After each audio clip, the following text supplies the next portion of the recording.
Saw your message and it reminded me I had to get my laundry too. So that took me a little bit longer than usual.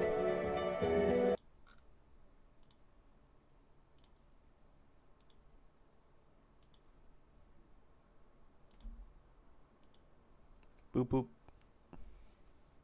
Testing.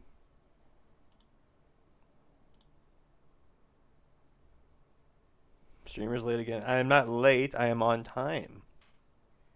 I meant to start my stream at 12 minutes. I did it for the suspense, a dramatic tension, you know, build up, that sort of thing.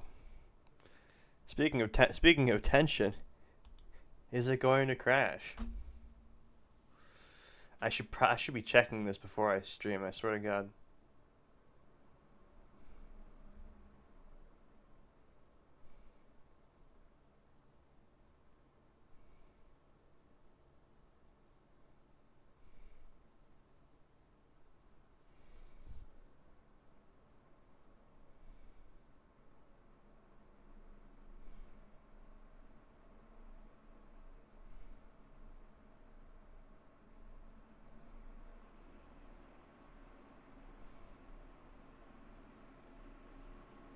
Oh, what? What are you saying?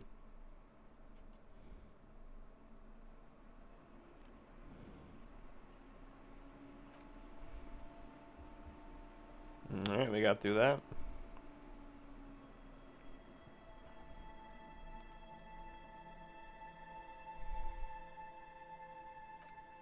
Now will the continue button work? It didn't crash. I was asking if it would crash, and it did not crash. Okay, will the continue button work? Alright, we got it. Now, what are we gonna do next? I guess we'll keep going down the fishing village. Well, actually, it's day 3, so maybe...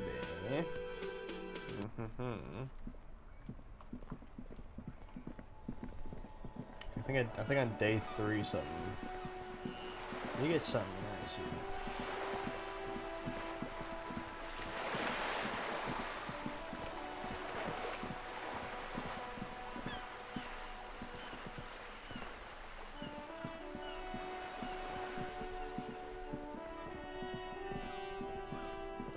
And this apartment we opened up. I think the guy comes back at this point.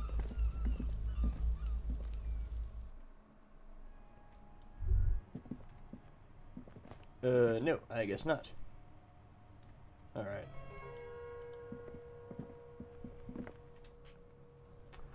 He's connected to one of the armor pieces, so I want to make sure I talk to him as soon as I can.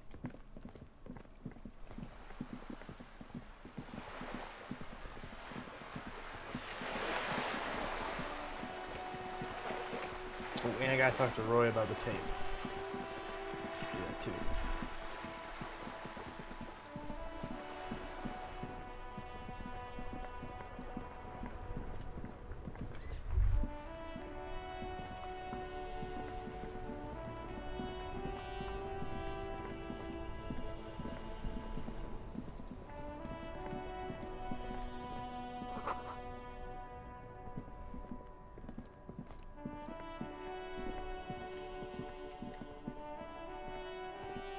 Three uninteractable gentlemen here.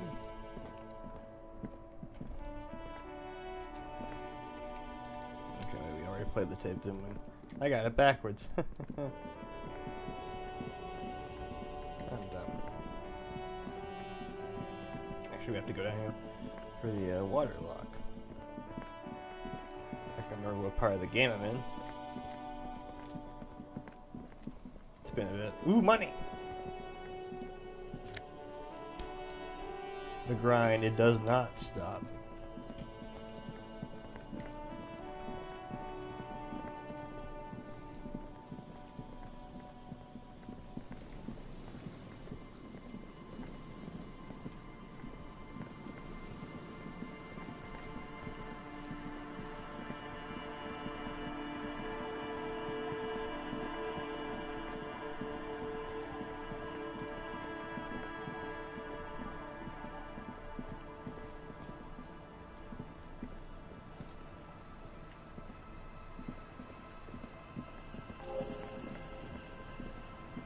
Quick travel unlocked.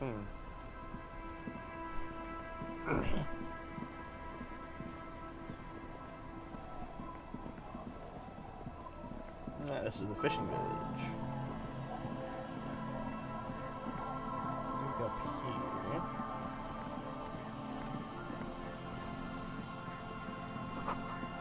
Little black swallow circles above you. You're a chirp. Water runs from the west. The source is upstream and broken pipe.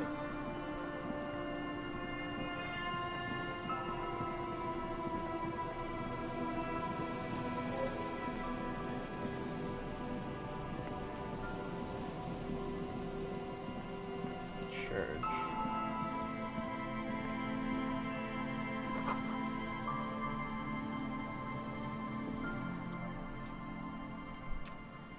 Someone has left an unidentifiable article of clothing on this railing. It smells really bad. Take a closer look. It's streaked with dried seagull shit and tangled with a tangled piece of seaweed. A dangling arm suggests that there might be a jacket beneath the crust of filth. It seems likely this was left in the surf until someone laid it out on the fence to dry out. Unfortunately, that just seems to have stiffened it into a shapeless mass. Please tell me you're not taking that with you. It might be a clue. A clue? I think our suspect is a seagull who's been deaf-keyed on unsuspecting jackets. Could have been multiple seagulls. Lieutenant size. You should still take it.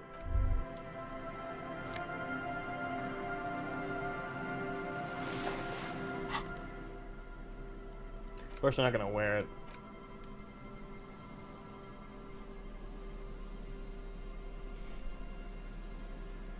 This filthy rag has been at the mercy of the elements for quite some time. It's streaked with seagull shit and abnormally stiff from God knows what natural processes. You can't even tell what brand it is. As you hold it in your hands, it makes an uncomfortable crunching sound. Yeah, how this jacket gets so disgusting. It's a sordid, filthy tale, not for the weak. Are you sure you can stomach it? Some secrets are better left uncovered. Don't even try. Seriously. Think about it. It occurs to you you're not even holding the jacket itself.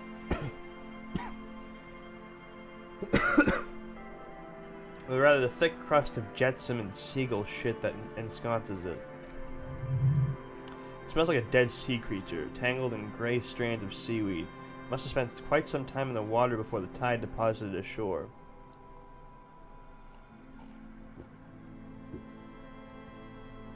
Gross. Why did you think about it? Look at your hands, they're covered in muck. Ew, ew, ew. That damaged my morale. Now you're just flicking that shit everywhere. This is a disaster. You'll never get that smell out. Fun.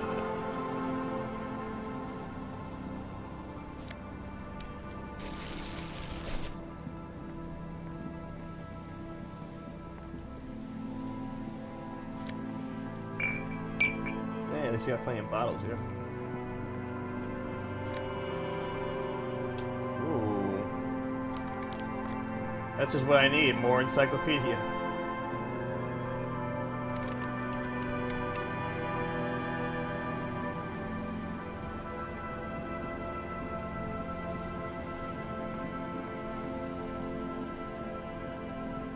Here we are. Yep, this is a good place.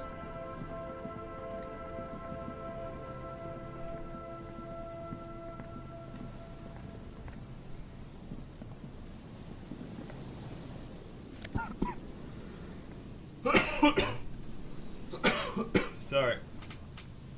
Ugh.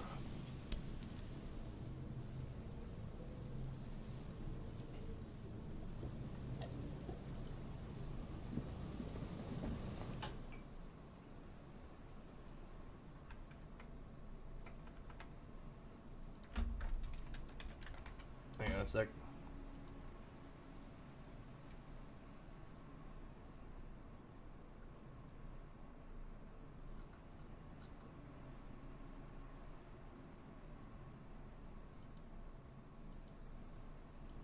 All right.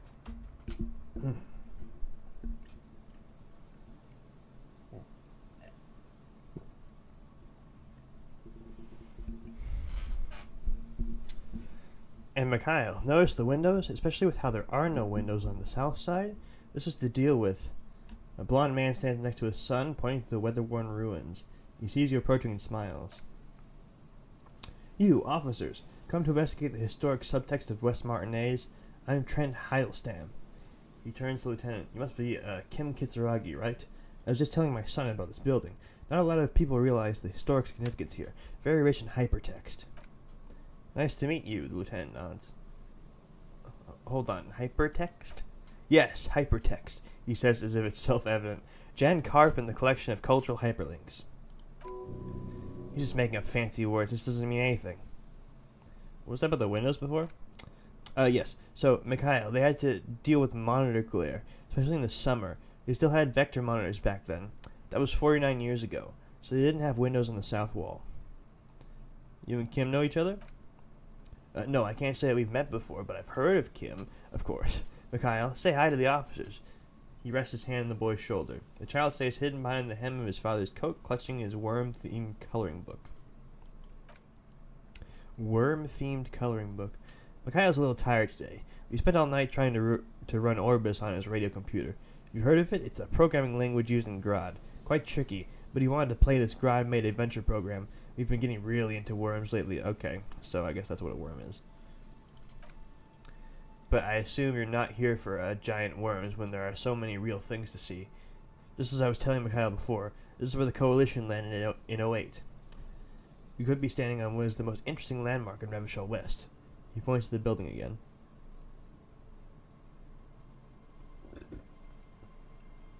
I don't know why I burp a lot when I try to voice act like this. This man is your half-brother. You feel it. But why? Wow, get a load of this guy. He really enjoys his trivia. The Orbis programming language was named after its inventor, Victor Orbis, a cybernetician from Grad. They run Vox in the Occidental countries. What's so fascinating about an empty old building? But it's not just any empty old building. He raises his hand to his eyes. Springtime sun warming his handsome face. All four of you turn to admire the mural before you. What not a lot of people know is this used to be the R&D department of Feld Electrical, and Feld, which now sells ink cartridges, mostly was once a top dog in the turn-of-the-century cybernetics boom. Hold on, what's R&D? I don't know. Yeah, I know. That's what I'm doing. That's why I walked all the way over here and ignored everything else. Wompty Dompty Dom Center.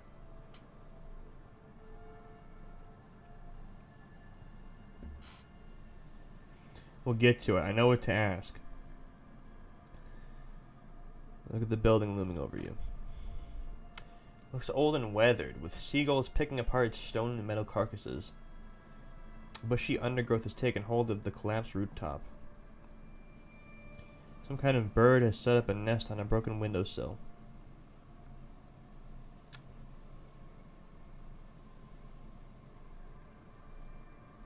Wait, what's an R&D department? Apologies, it's an acronym for research and development. They don't use it anymore. He smiles brightly, laugh lines around his eyes. Oh, that's why it was challenging, because it's actually an old term. You're probably more familiar with RTD, research and technological development. Ah, mea culpa. You were not familiar with that one either. This man is a bookhead. I don't think I've ever heard of this Feld Electrical. That's not surprising. Only a vestigial ink cartridge and ferrotape manufacturer remains. He just a suit jacket. They started out as a midway electronics outfit in Königstein 2 centuries ago. After an aggressive move to Revachol, Feld became a global player in the emerging personal electronics market of the pre-revolutionary era. Still, Tricentennial was beating them in business machines. He gestures towards the building, but Feld had an ace up their sleeve. Or should I say, they were developing an ace up their sleeve? He grins. I'm mixing my metaphors here. What was that ace? It was here in Martinez, possibly in this very building, that they developed prototypes for a tape computer. A tape computer? An elegant folding mechanism of rollers and ferrotape ribbons, portable enough to be a take-it-home solution, revolutionizing business machines, possibly even bringing them to the average consumer. Oh, God.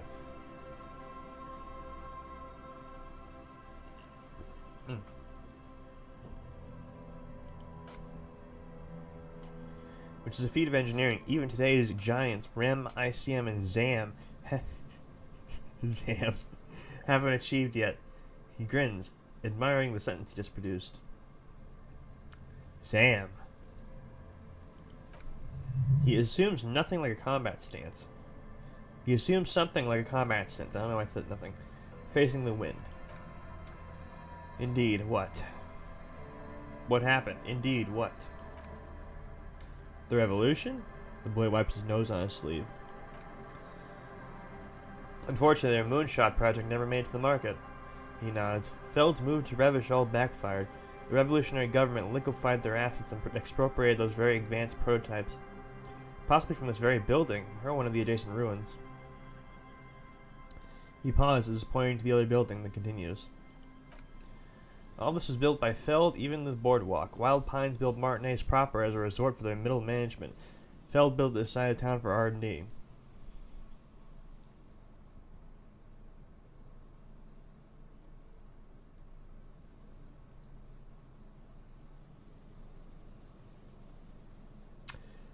How did those tape computers work? Do they work like radio computers? Actually, no one knows. No one even knows what a computer made entirely of tape would look like.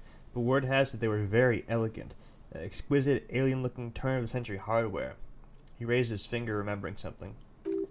Buckle up. 10 years ago, I did a little freelancing, I guess you could say. I was a special consultant for an exhibition at the Wompty Dompty Dom Center in Vredefort Orange. It raised the same questions, and we had lengthy discussions with Paul Ackerman, who was head curator at the time. This was before the twins Keith and Guy Juice joined the team, trying to... I gotta keep drinking the water. My throat is killing me right now.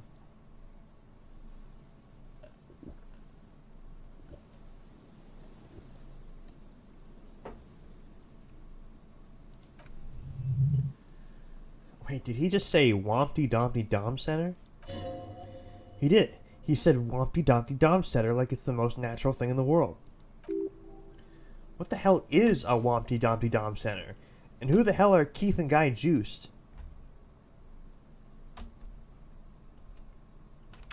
Okay, the Wompty Dompty Dom Center, Paul Ackerman, Keith and Guy Juiced, what are you talking about?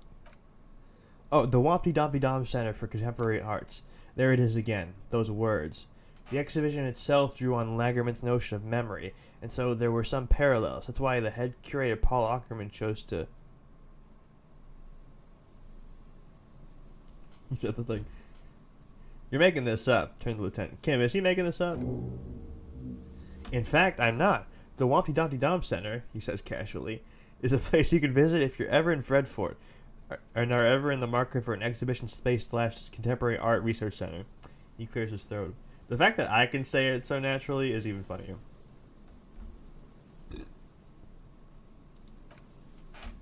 But perhaps I should return to the tape computers. As I was saying, the device itself was very elegant, fragile even. One could write directly on the tape using a special chemical solution. The machine would then analyze the handwriting, perform operations, and project output onto a white screen. It was a beautiful, delicate thing. The RCM should get some of those. Even one would be very useful, he agrees. Though I understand the socioeconomic causes of the revolution, it pains me to imagine the revolutionaries setting fire to this precious device. So they did. The failed playback experiment vanished in the fires of '07. Failed playback experiment? Yes, the official name of the prototype. Some sources report it as the failed playback experience, but those are incorrect. That's like some Berenstein Bear shit, man. Why did the revolutionaries destroy it? Who knows? Maybe it was an accident, or maybe they didn't want the technology to end up in the wrong hands. Either way, they're all gone now. All 3 versions of the prototype. Nothing but debris and ashes remains inside that building. It takes a step back. The boardwalk creaks mournfully in the wind. You're saying that Fell Electrical built this boardwalk? Yes, they even built a pleasure wheel, but that got destroyed in the war. But what's a pleasure wheel? A pleasure wheel? The lieutenant looked wistfully at the horizon, as if picturing gondolas rising to the sky. Perhaps reminded of a childhood memory, it's clear he would prefer there were a big wheel lighting up the coast. Is that just a fancy name for a Ferris wheel? Is that what that is? Yes, to lure in the star engineers. This part of Martinez was nothing but reeds before the Feldel arrived. They had to make the prospect of living here attractive. It was supposed to become a global center for innovation in cybernetics, but history had other plans. I didn't know if cybernetics existed in this, because I know it feels kind of cyberpunk in a way. But yeah, there's not really like cybernetics or robots or anything like that. What happened to the engineers, the company people? Oh, I'm afraid it didn't end well for the boys. He smiles again, as if he's somehow personally responsible for this bleak turn of events. But this story is a bit too dark for little Mikhail here. Now, if you were to ask about tape computers... What did the revolutionaries do with those advanced tape computers? They use them for military communications, he says, while his son looks up, idly chewing on the corner of his worm-themed coloring book. But also to write and send out press releases. The most notorious example being Le Décret de Mar. What was that? What's the March decree? I mean... What's the March decree? I mean, the radio transmission sent out to news agencies and world governments by the newly created Commune of Revachol on the 7th of March in the year 02. A short-lived legislative foundation for a short-lived utopia. It's a beautiful piece of text, actually. A singer-songwriter I know, Charette, called it a love poem to Revachol in her political concept album, Bons Baziers de Insulinde. You should read it. Every local library in Revachol stocks a copy of the decree. I tried to get Mikhail to memorize it. He looks at his son, who starts giggling, his face hidden behind the book. Tried to. Someone was much too interested in worms to be paying any attention. The kid takes a peek at the green-silver worm on the cover of the book, already forgetting about this part of the discussion. Ask something else. I'm not going to ask him for money. Great, thank you for all the interesting information. No, thanks to you for having me and little Mikhail here to pick your brain. A very interesting conversation indeed.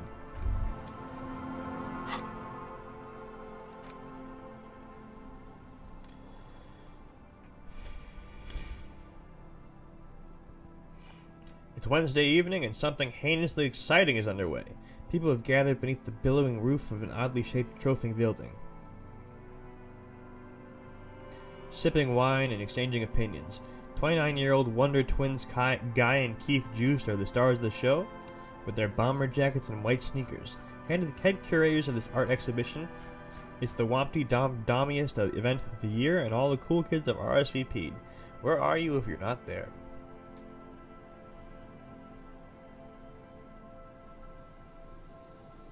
Study of systems of any nature which are capable of receiving, storing, and processing. Well, that doesn't tell me very much. Apart from that, it wasn't what I thought it was.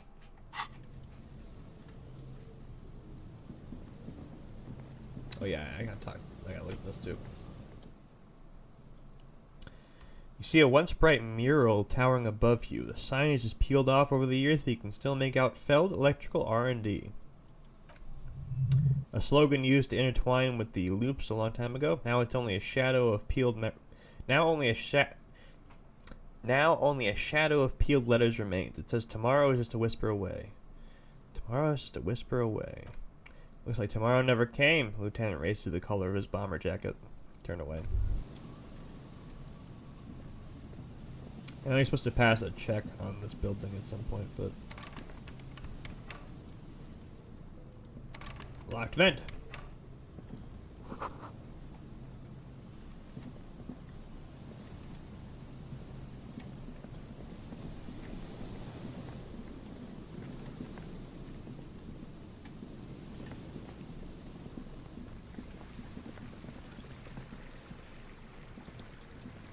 Hang on. Map? Yes.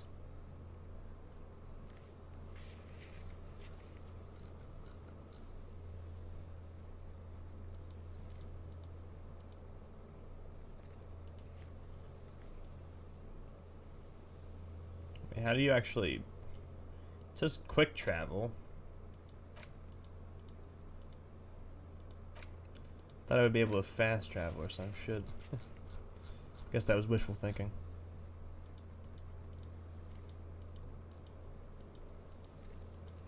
I have the map.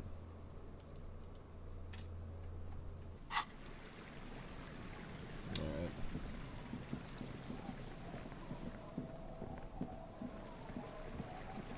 I need a city map. Yeah, it says so.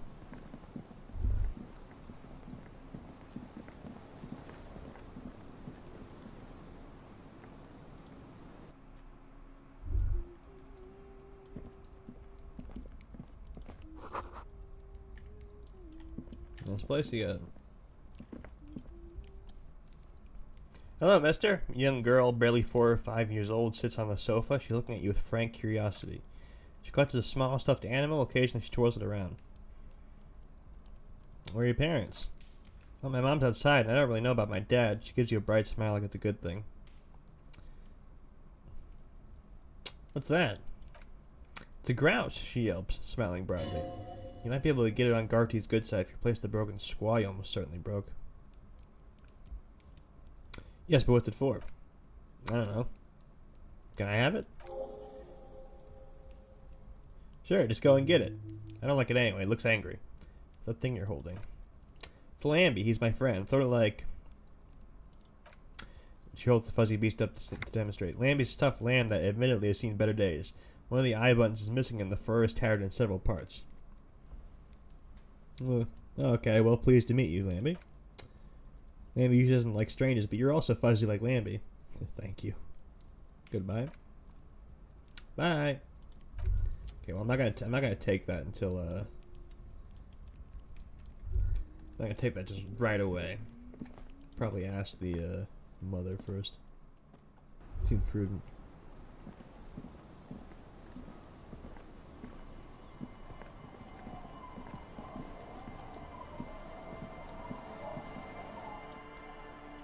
The woman next to a bucket of clothes hums an odd melody. Her eyes are closed. Did you get that tape yet? Yeah, I have no clue where to find the sad song on tape. Do you know where it is, by chance? You're not sure about the melody, but it might be South Samaran, possibly Sigyayan, also known as the apricot suzerainty. Welcome to the fishing village. She opens her eyes. Please lean in closer. I have cataracts.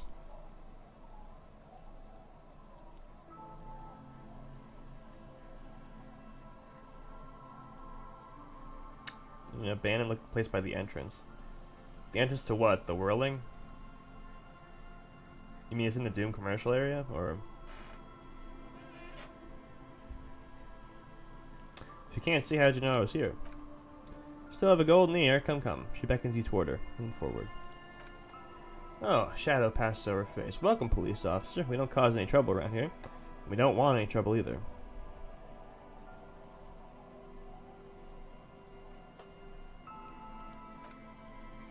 Around here causing trouble, madam?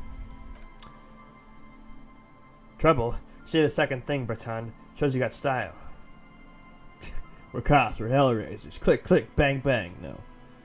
What he said. We're cops. We don't cause trouble. We take care of trouble. Oh, of course. Last time we saw you around here was 12 years ago. You also came to take care of trouble then, which you did, but still, in Martinez, you're considered an ill omen. What kind of ill omen are we talking about? Oh, the usual. Dark tidings, black hound. That's you, alright. A black hound licking your own heels. If I'm considered an ill omen, why hasn't anyone told me that? Maybe they're afraid. Why? because you're an ill omen, but you're still welcome here as long as men with guns aren't chasing you. Maybe even then, because that's the kind of fishing village we've built. So there's not a lot of room to park your motor carriage, and not a lot of houses, or a lot of people. My kids are long gone, searching for treasure, so are others. Look at me ramble on. She waves her hand. What brings you to us?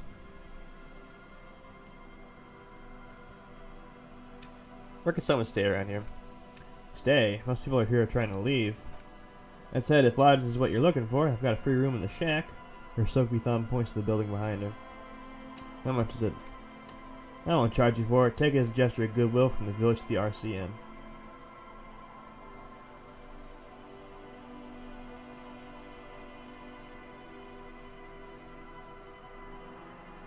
Okay, I'll take it. Don't make an old woman regret opening her house to the police. Key appears from under her apron and she hands it to you. Well, if you're not in the hostel in the morning, I'll know where to find you. He looks around and adds, here, in a shack. He's a little relieved you're no longer in that room. Should he? This environment encourages one thing and one thing only, drinking. Finally, you have those lamos of Martinez off your back, Breton. This looks like a great place to bring chicks. What's in this fishing village? Just us. She sounds tired. It's barely a village anymore. We almost don't exist. What do you mean? It's pretty much a non-place, she grins. A gap, a blank spot on the map. Just a cluster of nameless shacks on a nameless street. There's gotta be something here. Tell me. She waves her hand southwest. Over there you can find more of the same. Shacks and trees growing wild. That's the pox. Between here and Jamrock, a dusty sea of old trees, all covered in industrial soot. Small houses under them, an overgrown park. A pox? What's that? An old military hospital and its surroundings. She looks towards the buildings of the south, or it used to be during the time of the suzerain. After the war, it was turned into a goodwill hospital for the shell-shocked veterans and folks looking for some quiet in the old sanatorium gardens. Now the area is crisscrossed with nameless streets and makeshift cinder block houses. Shacks as far as the eye can see. What happened to the hospital? Goodwill ran out. She tightens the scarf around her neck. The staff left and the place was shut down. It's long gone by now. Who else lives in this village? Well, there's Lillian and her kids. A few new folks live in the house to the east. She nods her head across the courtyard, but they're away right now. Then there's the drunks, she sighs. Not a pretty sight, but there's little we can do about it. Home is home even for them. What drunks? Sooner or later you'll see for yourself, she slowly shakes her head. Don't have to look long to find these guys. Anybody make money around here? Here? For you? She lets a dry chortle. No, officer, the only money we have here is some coins the drunk tried hiding from their women, and then forgot about. Another topic I'd like to address. What's further down the coast? Not much, she replies and wipes her forehead. There's the abandoned church, the DeLorean Church of Humanity. It's been there since before my time, even. Why is it abandoned? Some things just don't fly, officer. She smiles a gap-toothed smile and smells the air. Look around. Who'd go to church here? They built it 300 years ago. Must have been nicer then. So they don't hold services there anymore? The Ecclesiastes? No, they've tried, but things keep happening. Crime, accidents, other things. The place never stays open. She frowns. It's a pity. It used to be such a nice church. She's not telling you all she knows. Keep her talking. I have the feeling you're leaving stuff out. What else is going on? Well, there's that music. Music from across the sea. She scoffs. Started a few days ago, and now it's blasting even through the nights. Now suspicious-looking people are sneaking around the church. I don't like that. Interesting. You could look into this ruckus you have at the time. What else is on down coast? Before you get into the church, there's some ruins. An apartment complex or some kind of electrical plant. Run down a bunch of houses, empty. Which is it then? Apartments or electrical plant? I don't know exactly. A pre-war place. It used to be something. She shrugs. Before the war, I wasn't here then. You know, was born in Samara. Anything else of note? Of note, the old fish market up on the boardwalk, but it's closed. That's it. There's gotta be one. There's gotta be more along the coast. Well, you're one of those real estate people with big plans. If you want a development opportunity, you can check out the abandoned building over at Land's End. Used to be a supply depot, we think. Sending goods and ammo across the bay. Jammed shut, though. Tried to get in and see if there's anything to sell or scavenge, but it's impossible. Now you know everything there is to know about this coast. Tell me about yourself. Who exactly are you here? Me? No one. Just an old washerwoman. Mother called me Isabel, if that's what you're asking. And my married name is Sadie. Now it's your turn, Mr. Lieutenant W. Freighter Harry Dubois. Quite a handle you got there, the old woman nods with evident respect. So many titles, one of them double. She's got a couple of ranks herself, honored chief and so on. Your signature? Yeah, we're not gonna do that. I found this jacket, but it's filthy. Could you wash it for me? Can wash it for you, she said after looking the jacket over. It's gonna take about half an hour. Think you can stay put for that long? Hell yeah. No, we must run around ceaselessly. It would be torture to stay put. Could use a breather. It's been another track and field day, the lieutenant says, rubbing his thigh. Alright, we'll wait, yeah. That's fine. I'll hand it over then and I'll see what I can do. Must say I'm proud of this one, she nods, handing the jacket back to you. It's pretty nice underneath all that filth. I hope it'll have an easier life in your hands. I am off.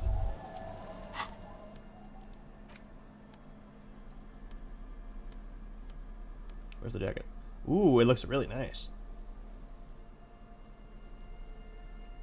Oh, it's really nice, actually.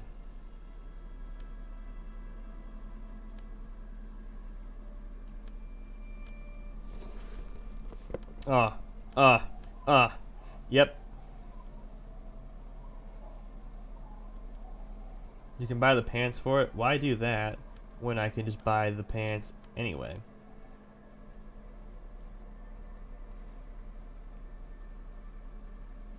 That cool shopkeep got you mean Kuno?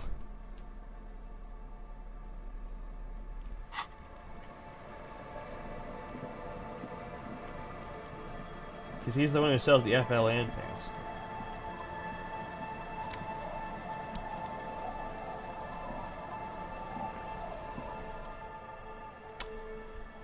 Dora's seen better days. A layer of paint started to peel off due to the salt and wind from the sea. Even the lock looks slightly rusted. I'll wait outside to give you some time and privacy to check out your new living arrangement, just so you know. After we're done with the day, I'll still be staying in the Whirling and Rags for the night. We'll meet in front of the shack in the morning. Key turns to the satellite and click, you enter the shack now.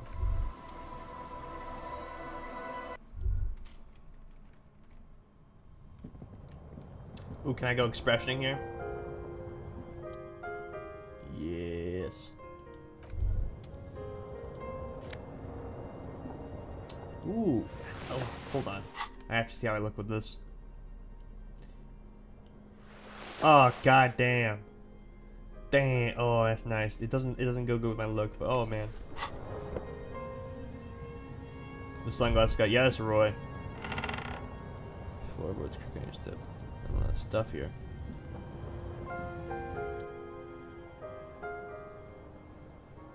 No, we're not shaving. On the table you see a bowl of water, a rough soap, and next to it a small hand mirror. A straight razor soaks inside the wash basin. Is shaving the right call? The water reflects back a vague image of your face. Nose bulbous and red, hair unkempt, wrinkles lining the eyes and forehead. The stash is gigantic. It looks like a pansy with the shops, a fucking pansy. Fresh start looms ahead. Clean yourself up and be born anew. Yeah, we're not doing that. Makes it look weird. I've seen it. You look better with the chops. Look, Kim's got his own fucking compartment. Oh, that's nice.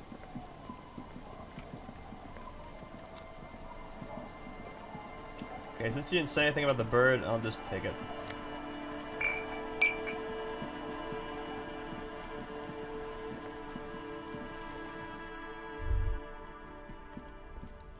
My bird. Yoink.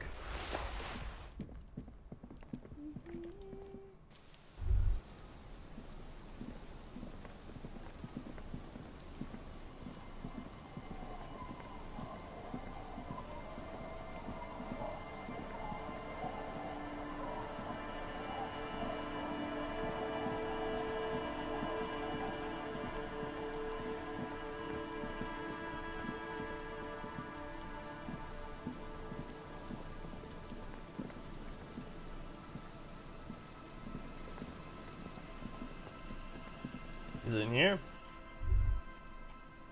Because I went in this shack, there's nothing in here.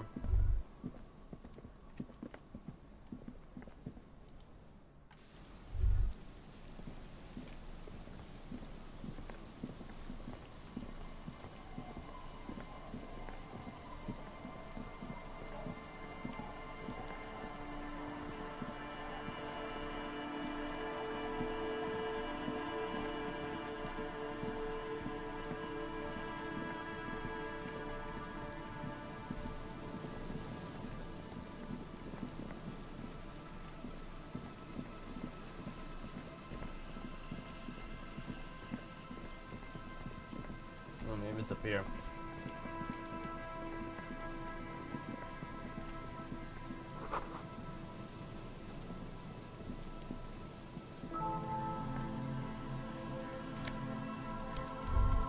Oh, there's money in there. Money in there.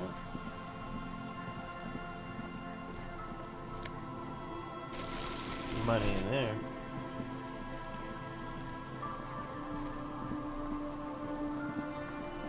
Okay, well that's not it.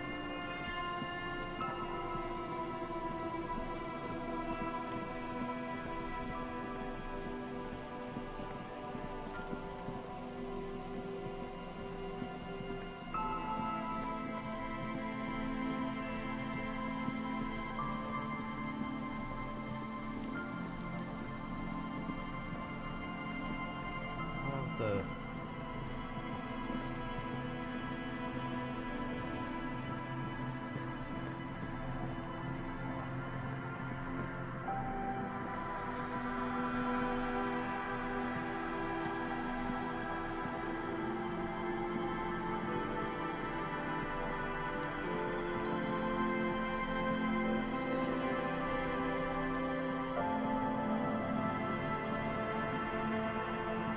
Is it over here?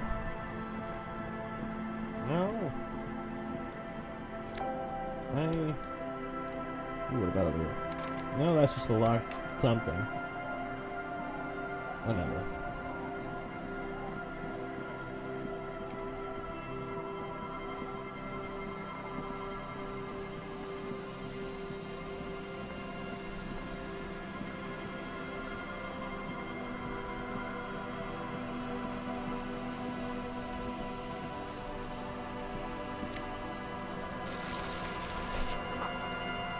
He's doing the fish. Whoa! Boots!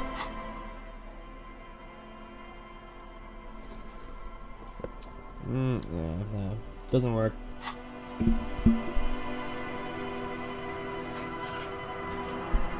Stop telling me everything, oh man. I think I want to Google the thought results.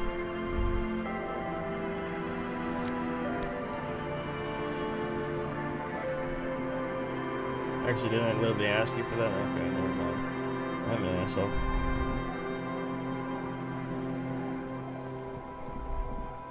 I actually don't know where the swing set is.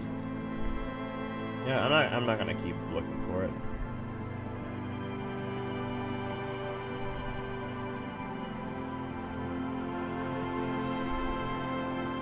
We're gonna be stuck all day.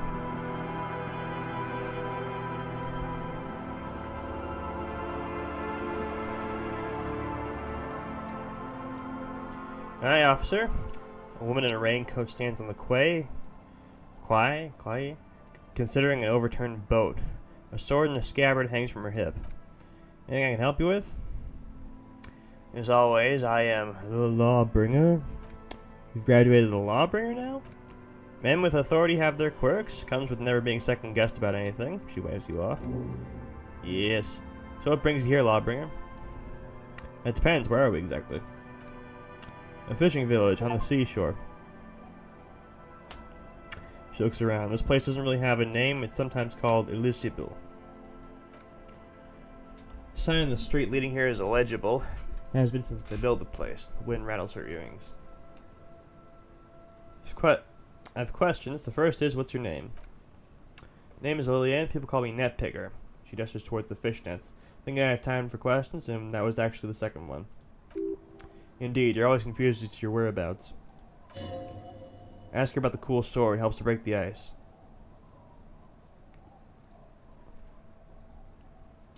Nice sword. Her pointed the saber on her hip. Does it come with a sword? Does it come with a story? Unfortunately, the factory sold this one with a 3-year warranty instead of a story. She smiles at her own joke. It's to intimidate folks, mostly. It is imposing. It's a regular mass-produced sword, like a shovel or an axe. Nothing fancy, just for intimidation. Why do you need intimidation tactics? From time to time, people need a lesson in respect. That's just the way it is. Back in the day, I caught the eyes of many men, and believe me, she had tittering. Men need a lesson in manners from time to time. Can I borrow that sword? No, I'm afraid not. Her eyes are smiling as her hand moves to the hilt. Attempting to confiscate the blade I used to keep these animals in check, you would put me in an early grave. So where are all the men now? Some went to patch their wounds, the lesson learned. Others were more thick-headed, and one of them ended up marrying. Wait, why? If they're thick-headed. Guess I enjoyed the way he bled. Her expression doesn't change. It's hard to say if it was a joke. Yeah, you're a psycho. If it is, then why the melancholy? Where's your husband now? Gone. Gone? Coward! I would never leave anyone. She raised an eyebrow. Good for you. He, however, was lost to the waves. It's been quite a while now.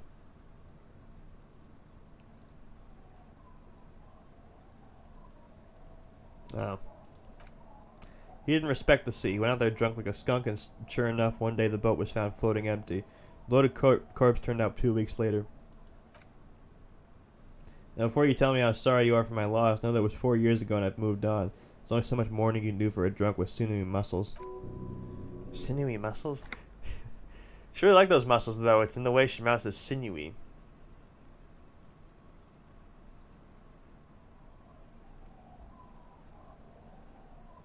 Yeah, death is nothing. I shit on death. I don't, but us working folk don't have the luxury to be bedsick with melancholy. She crossed her arms. I buried him, mourned for an appropriate amount of time, and went on. Life didn't really change that much for me and the kids. She glanced at the village where 2 little kids are playing with what looked like rocks. It was neither a touching nor a very interesting topic for her. She looks like she's ready to go on a date with another better drunk. Ask her. Both of you could need some action.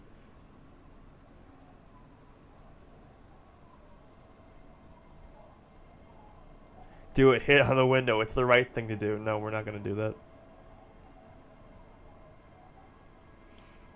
Kim's president. I like how Kim is a negative modifier on my ability to flirt.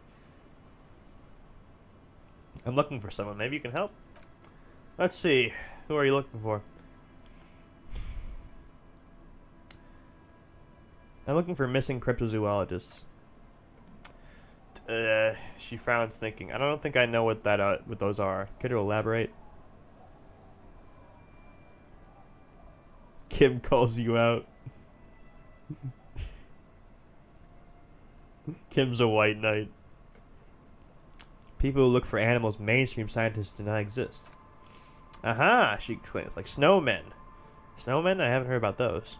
2 odd guys have been wandering around here, nose in sand, talking nonsense about snowmen and the like. Wait, the like? Right, she nods. Not only snowmen, also green men, monkey men, burning rhinos. You get the picture. Where'd they go? I don't really know. Further down the peninsula, I guess. I mean, that's where they were heading. She points north. Who else are you looking for besides snowmen? A working class husband. Yeah, I'm not really looking for that anymore. Not much in the middle class ones either. She sighs. I could use some landed gentry, but apparently they don't make those anymore. The husband isn't for me. I'm looking for him and for his wife. Wish I could help you with that, but I haven't seen your working class husband. Maybe I can help you find someone else. She seems genuinely sorry for not being able to help you. Okay. I'm not looking for anyone else right now.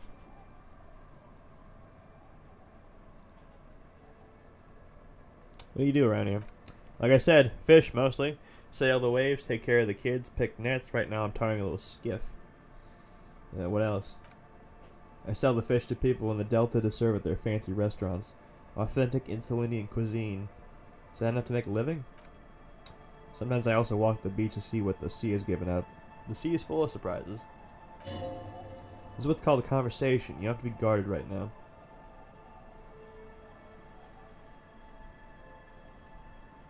Well, I know what those are. Excuse you.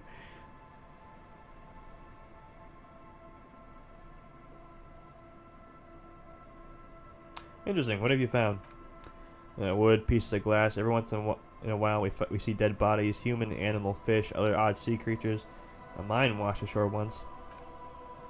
Bottles, drugs also. Lost cargo in general. She looks at the beach, but most of the time it's just wood and glass. Alright, major choice moment. You only get to ask one thing. It would be weird to say them all. Choose wisely.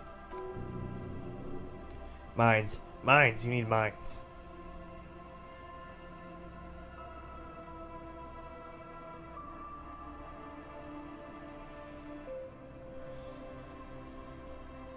Let's ask a normal question. This place looks bad. Why don't you leave? And go here. And go where? The fish are plentiful here and we get enough for us to get by. It's not great, but it's something.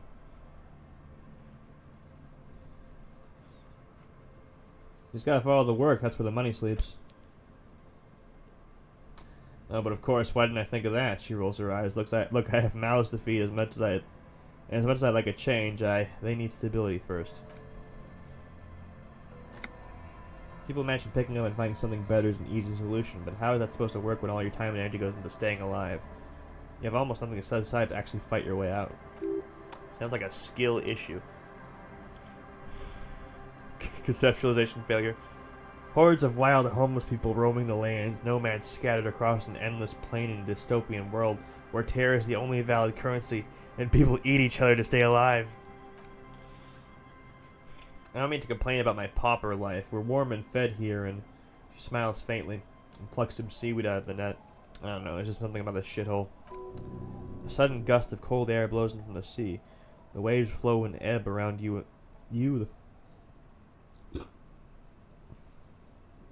Around you, the fishing village takes its slow and steady breaths. Its many wooden structures worn by bitter years of salt and storm. Why would anyone like it here? It's home.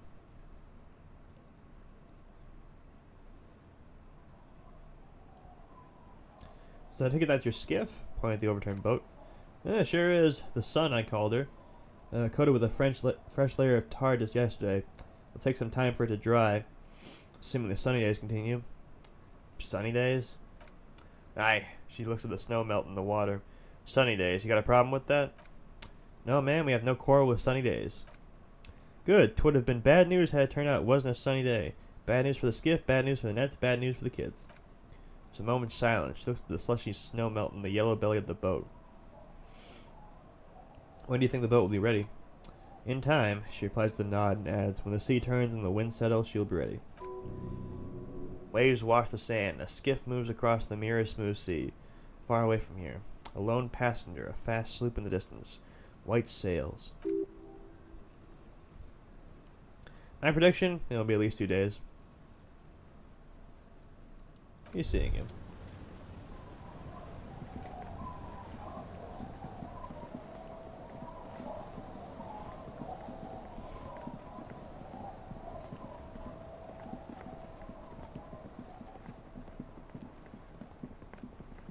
Here we go.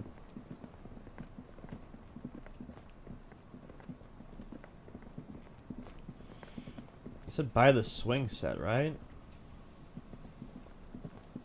Hell, there's the car here.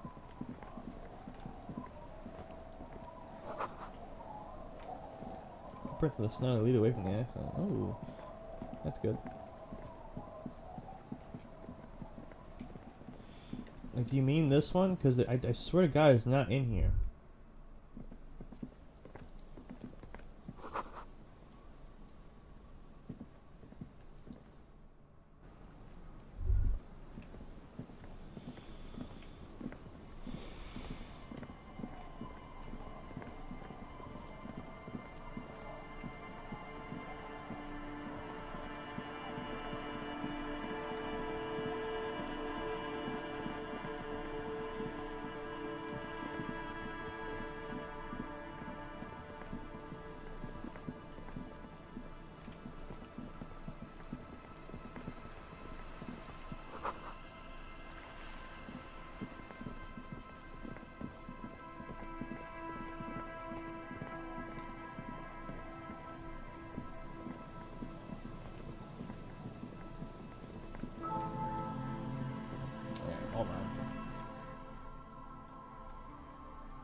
Oh, okay, I get you. I got it. Alright.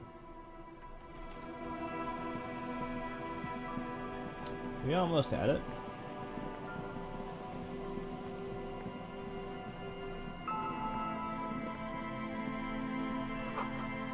Someone's left their music collection beneath the tarpaulin. There we go.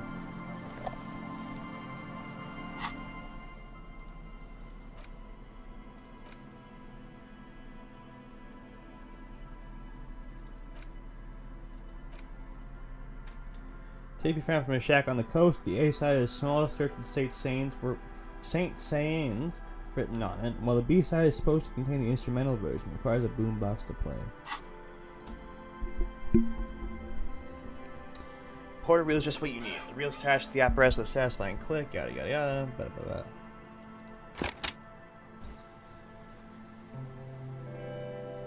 Keep the Porter reel at a harmless distance and wait.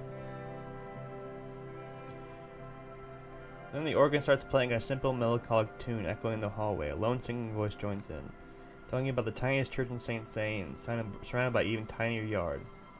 You almost feel the seaside mist on your skin. It's mega sad. Within seconds you know, this is the one. The real shit you've been looking for.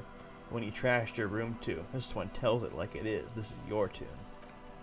A click, and then silence for a bit. And the tape stops spinning.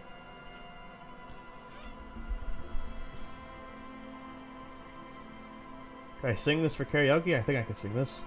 Of course you could sing this. You can take sad to a whole new level with this. You already know the lyrics since you've listened to it like a million times.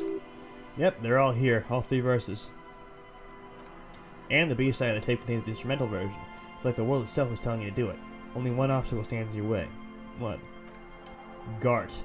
You have to convince Gart to let you sing karaoke in the world, and after you've won him over, you can express yourself. Let the pain out. Make everyone understand. Lieutenant watched you pack up the boombox. Doesn't say anything. Alright. Now that we've solved that conundrum. Oh yeah, we got Lodja too.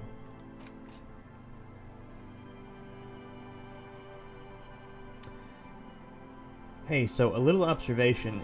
It's all cool, man. Don't freak out. But every time you say, I am the law, and you say it a lot, it's basically hello for you. Your jaw does this weird thing. It sort of shifts sideways, hanging off your face at a jaunty angle, while the word law sounds oddly guttural and low. It's strange. You wouldn't notice it, but after saying it a lot 80,000 times, the question does come up. Why do you have law jaw? So yeah, we'll be unlocking these.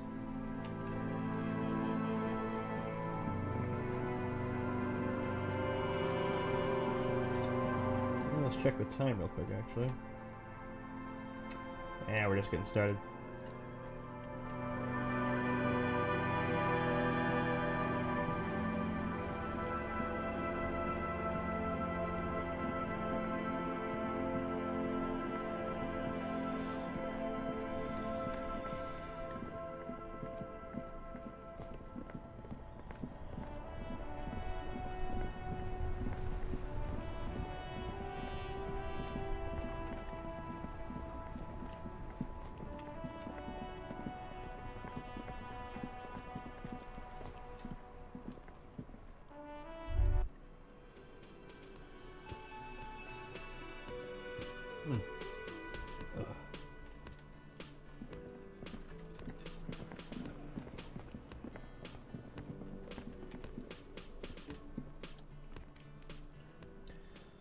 RT, I found a new bird for the whirling.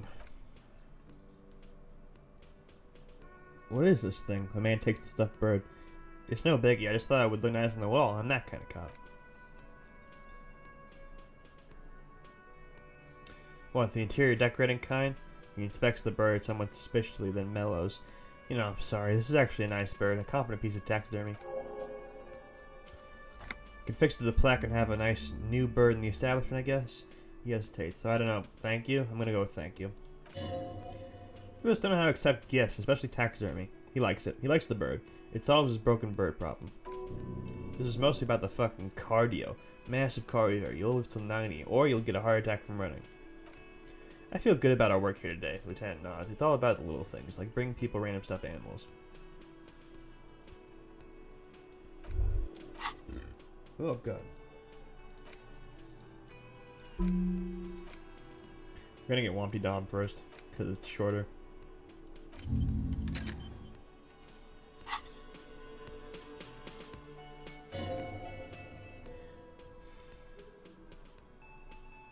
Garty, I need to sing karaoke now. No, you don't. It's not happening. You can't level up. Yeah, I know what Wompty Dom does. That's why I rushed it. He tries not to look at you. It's dangerous to acknowledge the karaoke man.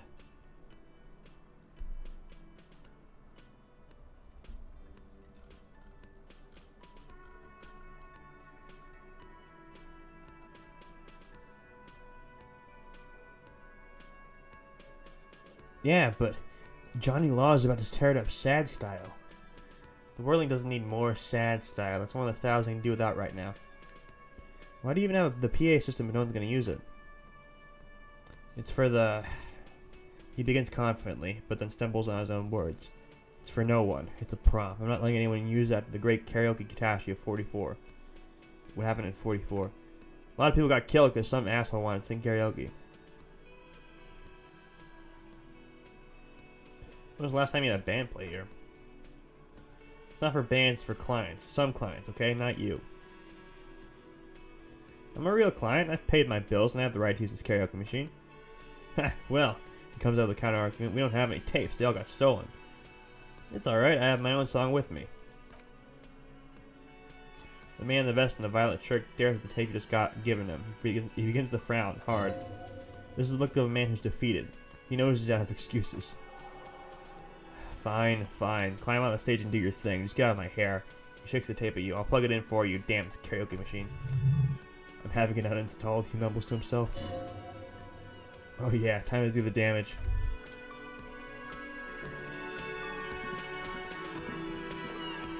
Should we do it now? Hang on, that's a drama check, isn't it?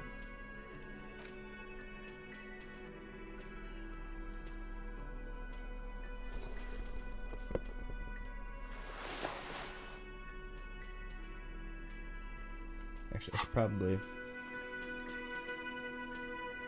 Oh yeah, enable the voices.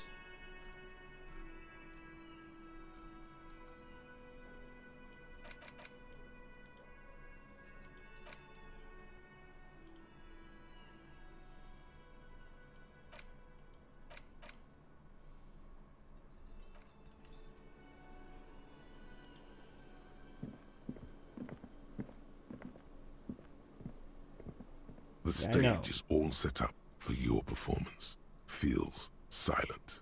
You can hear the pellets creak under your feet. So, are you ready for your thing now? Let me know when I should turn on the karaoke carousel.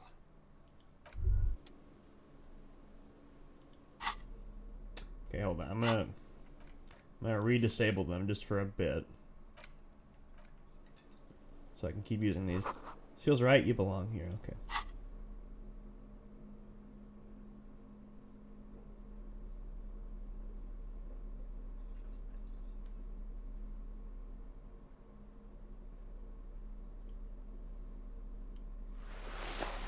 I look fucking stupid, dude.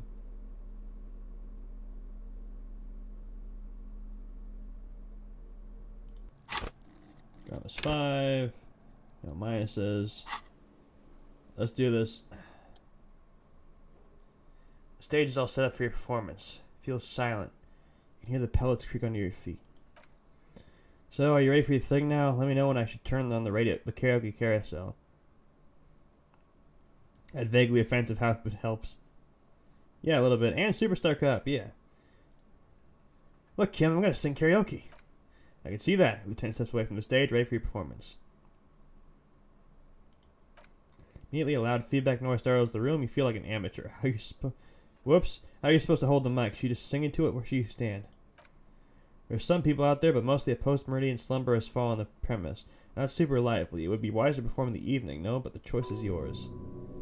Yes, you can always do it in the evening. It'll be less scary with a lot of people. Yeah, that's what I was thinking before. I was like, should I do this at night when there's like a lot of more people here? I'm gonna do it then. You know, we're gonna do it then.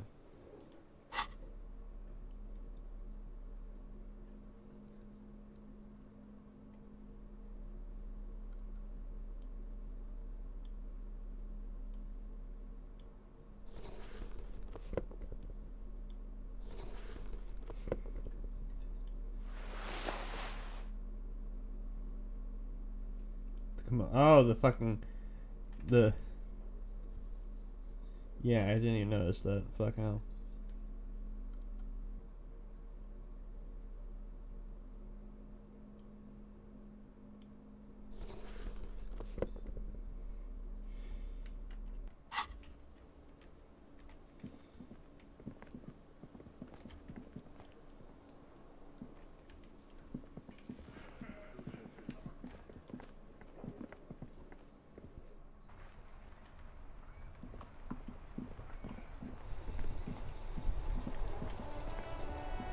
That's what we're doing.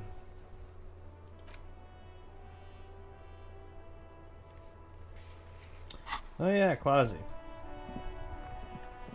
The liar.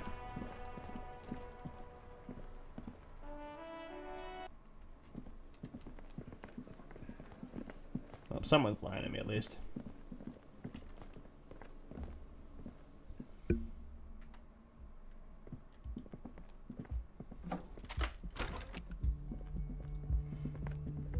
Honor cop must close the door, Kim.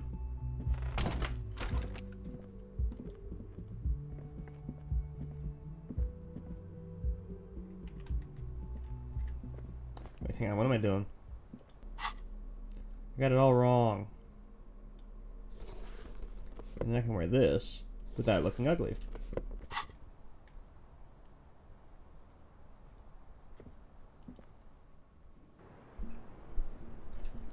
I imagine Harry actually singing that voice. He would, definitely. Speaking of, why do all the fan voices for Harry always make him sound Australian? I don't get that.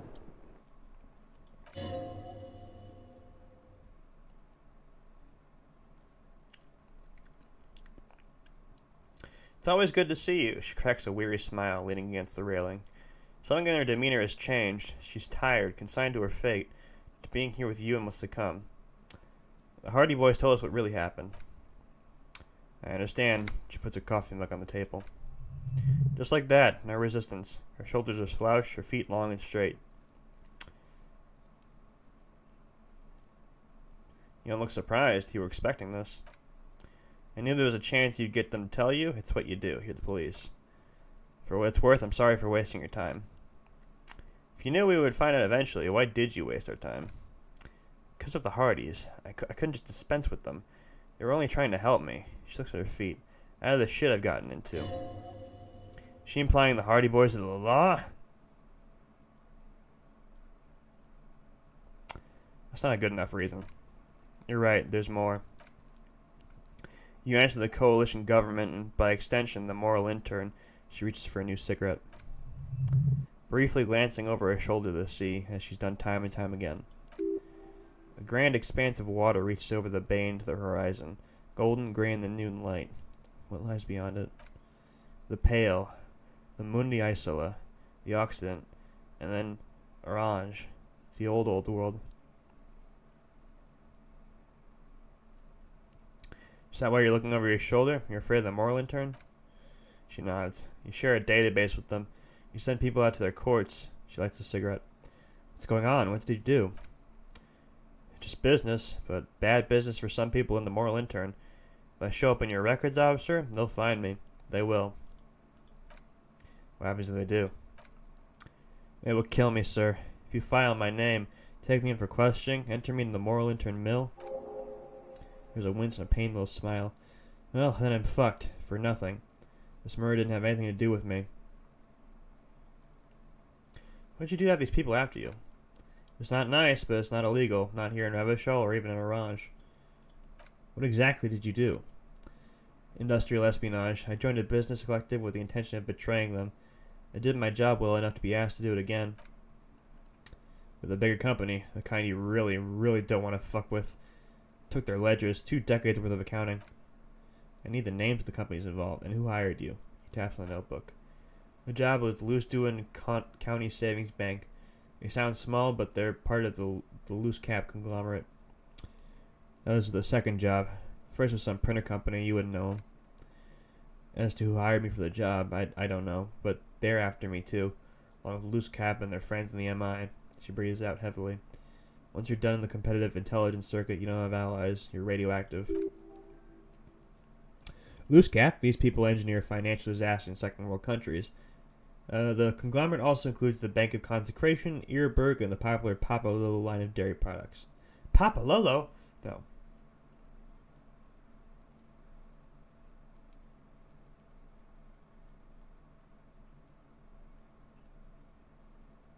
It's a lot of shit you've gotten yourself into. It is. Many people lost their jobs, not just C-suite, ordinary people. Well, I did get to accounting. Oof. She shakes her head at the thought. A lot of people got hurt, she concludes, but that's just more of my shit you shouldn't have to deal with. You're solving a murder. What happened here the night you died? We were there. She points to the window. The silhouette of the bed is visible. Together. In bed, I mean. Tell me exactly what happened. Okay. He was in a kneeling position. He had just entered me. I was on my back looking at him. I heard the window behind me shatter and I turned to look. There was a hole in the glass. I turned back to him. She breathes out. A moment's silence. His eyes were looking through me and his mouth was open. Dumb. I could see. A great pain moves through her, a dark and indefinite wave. She continues in spite of it. I knew he was dead before he fell down on top of me. Then what happened? He was heavy. I pushed him off and he fell to the floor there. She points to the window. He only had his boots on. I bit the pillow, not to scream. Then ran downstairs. There's a long pause. She just stands there, her arms at her sides. I waited for the second shot to come. For me. I thought there would be one. It never came. She's forgotten about her cigarette. The butt is burned right down to her fingernails. That's a motherfucker. I'm sorry this happened to you. So am I. She looks down. Her cigarette has singed her fingers. She throws it away and immediately proceeds to light another one. What time was this? When did it happen? It would help us if you could be as precise as possible. 11:30 to 12:15. I don't know the exact time. Around midnight? That's okay. He makes a note. Were you inebriated? Not as much as usual. He'd done a line, plus other things I was drinking. Plus other things I was drinking. Wait, Tidy said she was gurning her jaw off, much more than usual. Tidy said you looked pretty high. Oh yeah, she tilts her head. I did one of his lines just to clear my head. Oh, good thinking. Clear your head. You should clear your head. Get into his mindset. Did you hear or see the shooter in the course of this? No. What'd you do then? Nothing. I was trapped. I was stuck in my room downstairs. Got some clothes on, crawled back up, drew the blinds. Blood was coming from his mouth. Not a lot, just a little. He was on the floor, slouched. I couldn't be there with him anymore, so I ran down and out of my room, into the hallway, down the stairs. I knew there would be people there. What happened after you ran down the stairs? Sylvia was tending the bar. She looks down. A lot of people were there. The Hardys were at the table in front of the stage. I think the union box was full. Ruby was there too. They were having such a good time. She pauses. I sat down and they all welcomed me. I didn't even have to say anything. Ruby knew something was wrong. Ruby? Who's Ruby? Ruby, you know, the leader. The leader of what? The Hardy Boys. She says as if it's self-evident. Thought Hardy was the leader of the Hardy Boys. Well, nominally, yes. Ruby's the one they go to when things happen. Like things they need taken care of. She's the organizer. This Ruby, in her phrasing, is entrusted with great power. She trusts her. So do the others. Would you say she's He looks at you. 8th Hardy Boy? Why not? Okay, let's go on. What then? Well, Ruby said let's talk upstairs. I showed her the room. I've known these people since December. They know my situation. I can't leave a paper trail. Ruby was the first one I told. She said she'd take care of this. This is what she does, you know. Takes care of things. I helped her get the body to the bathroom. We used a belt to pull him up into the shower to keep him upright.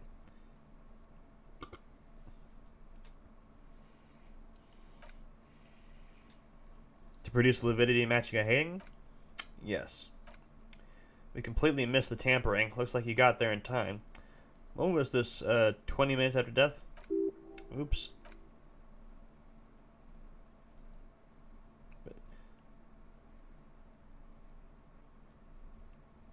What do you mean we missed the tampering? Oh, whatever. About 20, yes. Ruby explained it would make the blood You know what it does. She looks at the ground, then raises her light brown eyes to meet yours. And what'd you do? Ruby went outside to talk to Titus and the boys. I was just looking at Lily in the bathroom. I had to put his clothes back on. His armor, too.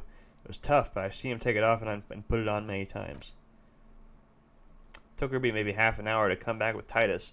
I'd gotten him ready by then. They carried him out. I knew what they were going to do. Make it look like a hanging. Ruby said they would.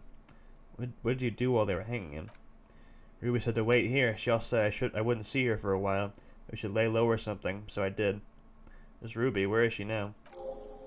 I don't know. I haven't seen her since. We will need to get this. We'll need to take this question to Hardy, boys. When it happened, did you hear a gunshot?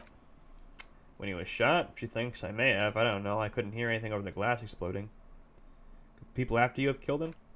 That's the first thing that went through my head when I heard the glass break. And thought they'd found me. They found me. They killed him to punish me. All last week I tried not to talk to anyone or be seen with anyone, so they wouldn't be hurt. I've come to understand, however, this is paranoia. What happened didn't have anything to do with me. Probably didn't. Or I don't know anything anymore. All I do is wait here. She looks at the table. Can't go after the loose cap. Not yet. There are other saner leads. Why'd you call the cops if you're hiding? Because I'm an idiot. The answer comes fast. Which is an indicator of truth. I don't think so. Why'd you do it? You have to understand, the people around here, no one was making the call, and he kept rotting. Then they picked his clothes off, and that little fucker threw stones at him. Her jaw is clenched, her throat moves. It takes all her strength not to cave in and sob. Once, just one time. He kept throwing stones at him for 3 days. I could hear the thud, thud. She shakes her head. So I called you. I hope with all my heart it's not the last thing I do in Revachol. When was the window change? Last week, Angus and Titus, his brother, I think he's called Tibbs, took care of it. She takes a drag. You should have another look at that window after this. Reconstruct the scene. It's right there. In her bedroom, inside. Yeah, you see the glass sparkling out of the corner of your eye. I think we're done here for now. The lieutenant glances at you and then the door. He's thinking, are we done here?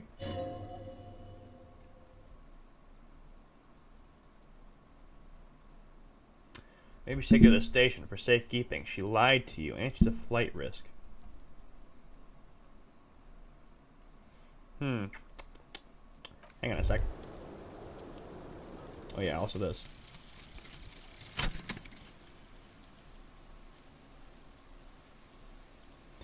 You're at home, stupid cop, not with the art crowd. You know, you hate them. Everyone hates them. Even they hate themselves. It's nauseating. An industry built on sprezzatura and sparkling wine. And let's be honest, tax evasion schemes. The Wompty Dompty Dom Center is the hardest unholy symbiosis of aesthetic and tax optimization. And now that you internalize it, you can have a piece too. Alright.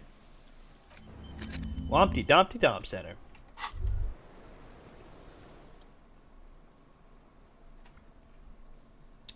So you look back, you think, so love did do him in after all. I was right.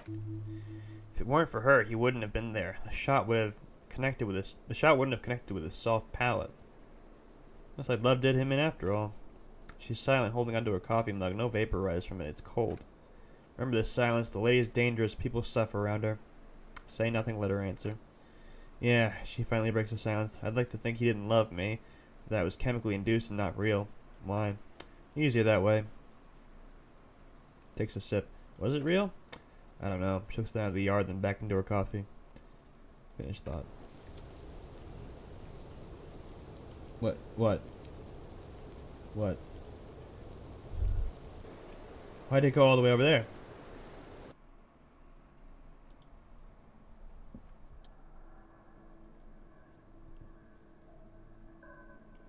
What happened here? Golden light melts away into the blue, glassy darkness of your mind.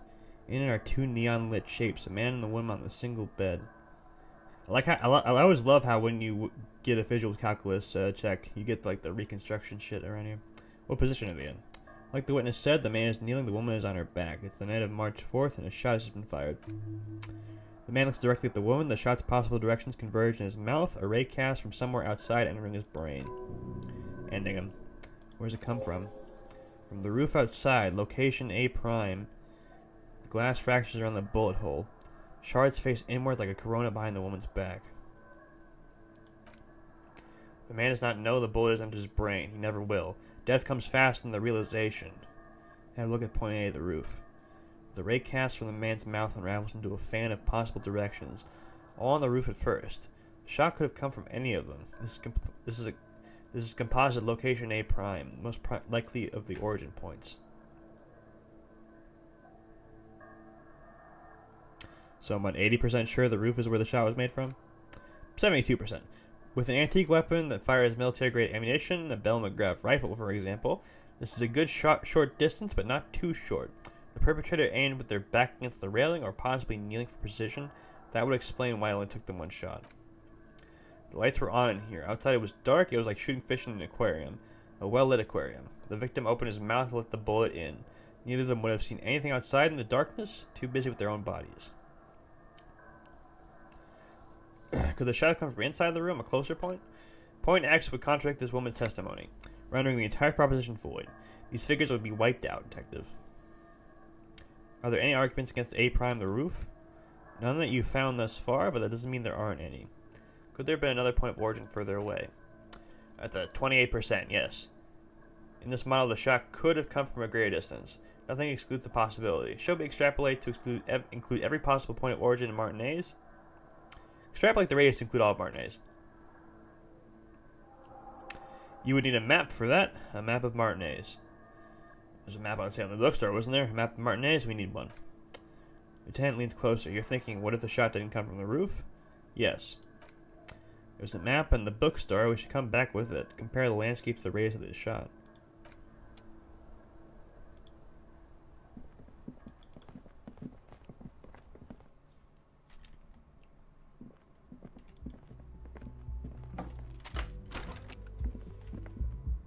Honor cop.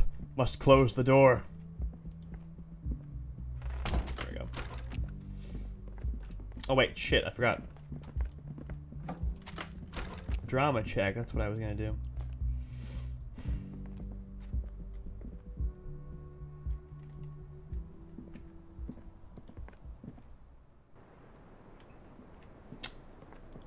Alright.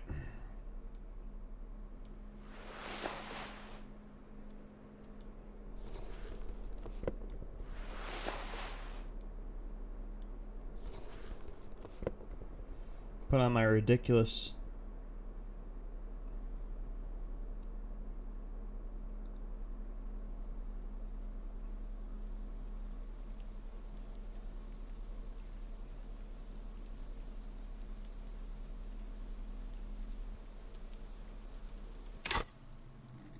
okay, down at 6.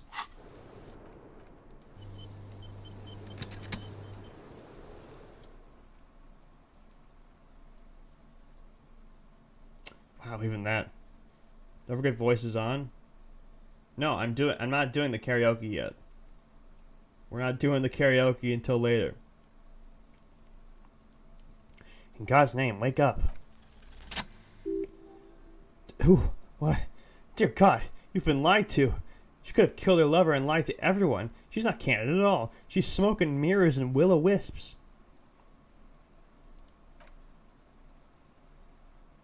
She probably didn't give you a real name either. Why would she? Arrest her immediately before she further entangles you in her web of lies.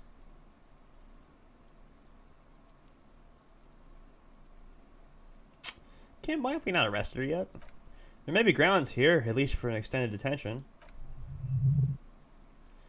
A little whimper. A young woman hears you. She's looking around.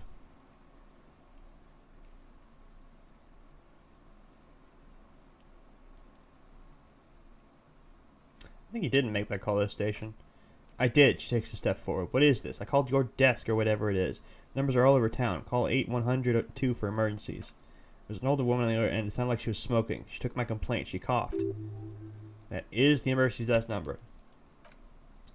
Anyone could know that, sire, by looking around and calling the desk. I don't believe a single word she says. What time did you make the call? Thursday night. It was late. Sometime after 12. Lieutenant nods in your direction. It checks out. Anyone can know the number, and that someone coughed, it means nothing. But I know the time of the call, too. She breathes in. I know I've not been 100% truthful to the officers, but I am now. Why is she so angry then if she's so sorry? I know you didn't make the call. I did, she replies, her little fists tremble. Very good, sire. She'll never admit to it, but we can see that she didn't. What if I told you you're under arrest, miss? But I haven't done anything. She backs up against the railing with a forced smile on her face. Anything illegal? Failure to aid a police investigation. Fucking mind games. Enough. That's right, gang. Stern and merciless now. Stern and merciless as we reel her in.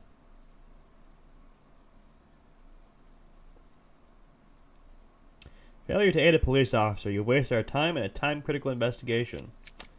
Lieutenant produces a pair of handcuffs. You can't see it. Oh, okay. He's fucking melding with my player model. This is cursed as fuck. You're going to get taken in by Super Cop. Please, no. Her eyes become round with fear. She tries to back further off. Fragile, unshielded, her voice is thin and tired. I think I know who did it. Who shot Lily? I can tell you. I can help you.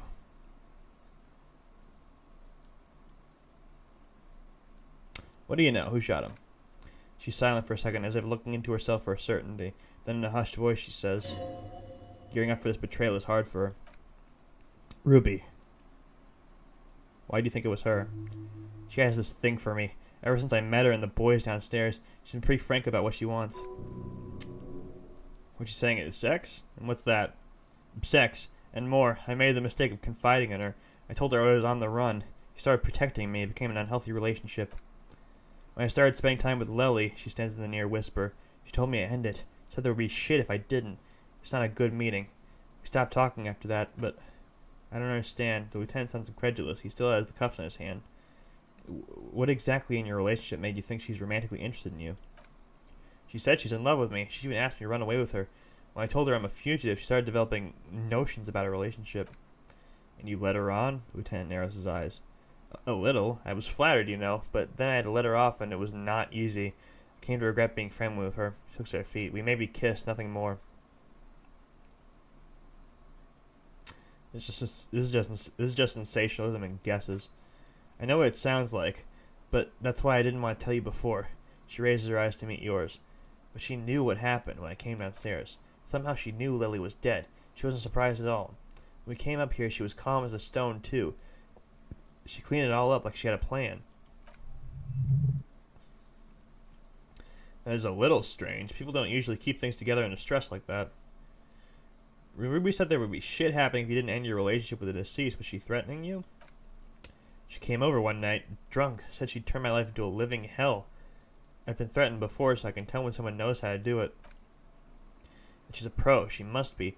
To keep the Hardys in line, I tried severing ties with her after that. I thought it had worked, but she looks through the window of her room. Some of that fear is still with her.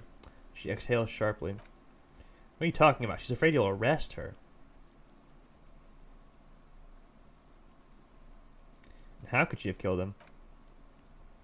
She could have had access to the roof. She points to the barred door next to the window. You've noticed that the door there, right? Maybe it leads downstairs? She could have come to the roof through that and then taken the shot right here, where I stand. It was dark outside. I wouldn't have seen her. Interesting theory. Did she know that door exists? Had you been out here with her? Yes, of course. She's been up here many times, jacking private stations off the ring antenna. She used to come here to drink off on the roof with me before it got weird. That's it for Ruby? Okay, and what? Arrest the liar, now. Wow, she told us some pretty interesting things there. Don't arrest her. Push her a bit more, but then let her off. That Ruby theory was solid, and she's beautiful. Who? Her! Stop letting her distract you.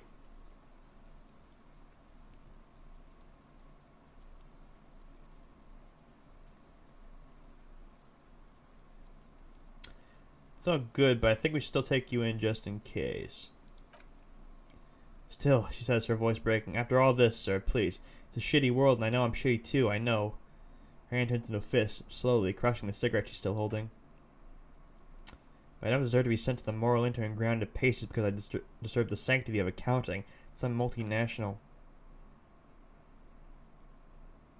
She's gearing up for a last stand. This is it. What do you deserve, then? I don't know. She throws away the cigarette. Spend my days with smoking, drinking, dance, wallowing in shit, just like everyone else. What other option do I have? Yeah, the station calls, right? Where I have to show up at the station, I'll become a fugitive. You can write me one. You don't have to take me in right now. I promise I won't get out anymore at night. I'll be right here. I know you can do that. Just let me come in on my own in 2 months. Maybe even 1 month. That's all I need. You do have the form. He looks at your ledger. By God, she's playing him too. Like a fiddle, sire. Who would have known? What would have changed in 2 months, or 1 month? Everything could change. She looks around. The city, the extradition rules. People after me could be in jail, or maybe Revachol. She falls silent. There was desperation there, in that silence, a cornered animal looking for a way out.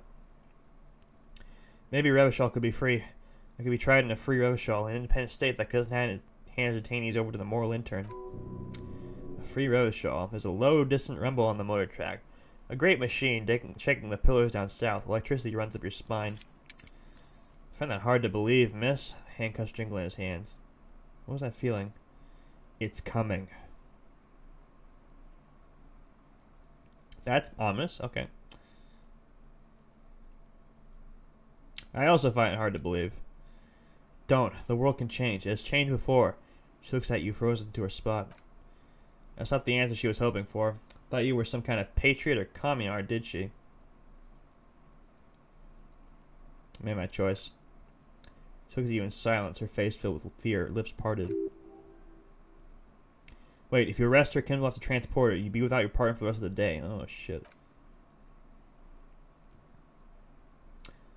I can't back out now.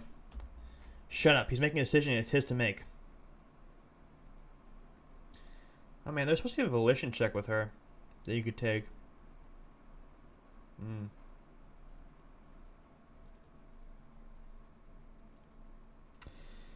You know, here's the thing. I kind of want to arrest her because I don't like people who lie to me and jerk me around. On the other hand, I don't really like having to lose Kim, especially when I want to use him to bring the body out.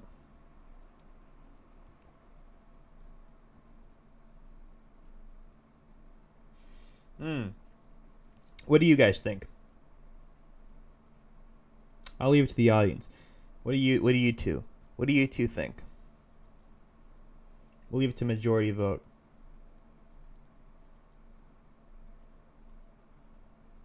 Station call?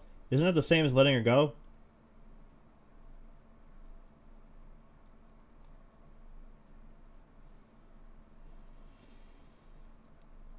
I mean, I guess that is the sensible thing to do, realistically. But what about you, Mod? What do you think?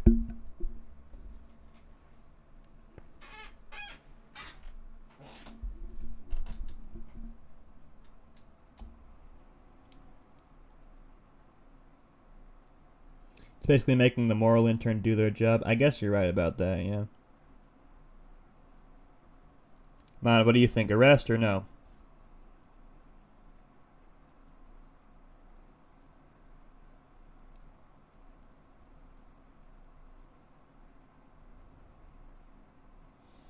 Will Super Cop arrest the criminal? Find out next time.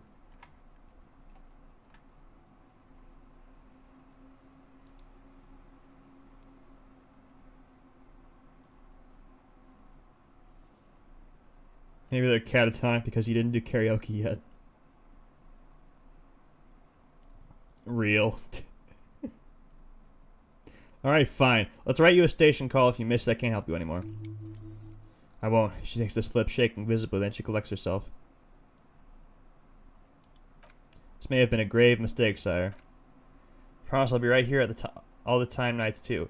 I'll help you any way I can in this investigation. I will be at Station 41 in 6 weeks, she repeats. I promise.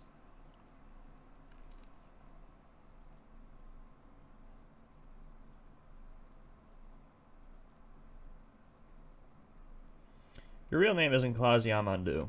I agree, the lieutenant turns to her. You wouldn't give us your real name, not when people are after you. Okay, her voice cracks suddenly like there's a garrote around her neck. Add a little... Okay, what? Okay, it's not. Good, you can tell me the truth. You log your work every week. It's all transmitted to Common, sir. I couldn't just beg you not to enter my name, so I lied. Like I lied before. Like I did LCSB. I have to lie all the time. She looks at her hands. Her fingernails are chipped white. I'm so tired of it.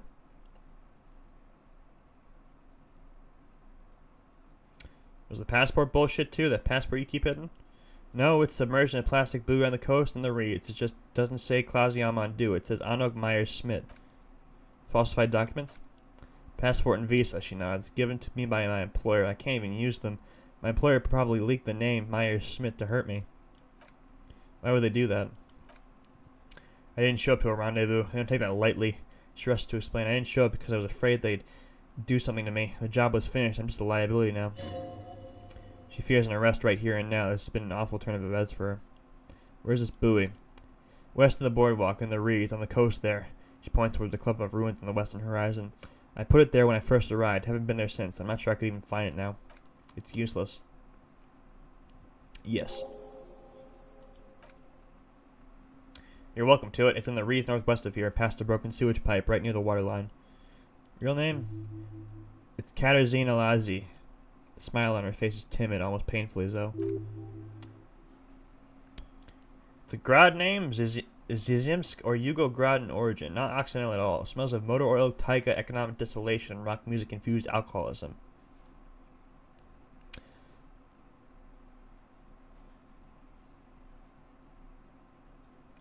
Hold on, Katarzyna Lazi is not an Oranese name, is it? It's not even Mundi, it's Grad. My parents were Zizimsk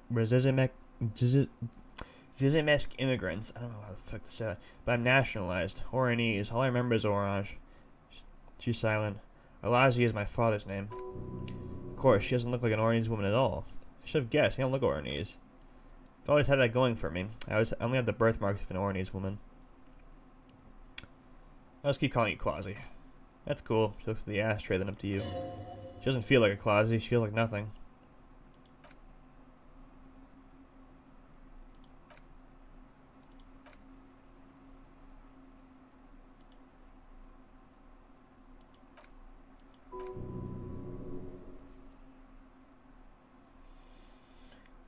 It's not the end of this. Okay.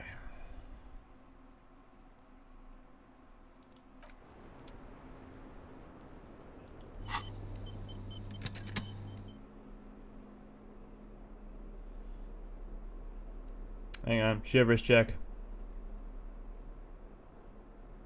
I don't think I have a lot of shivers right now.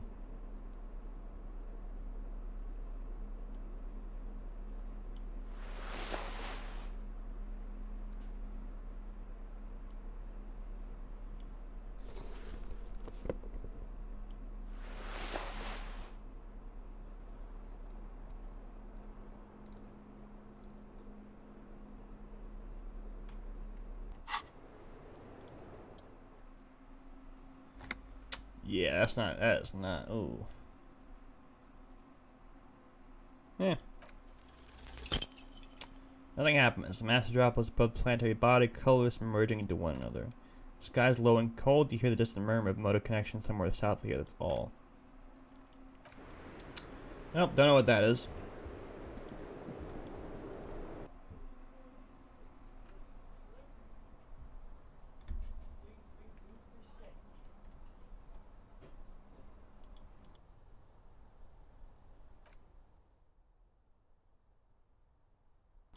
One second.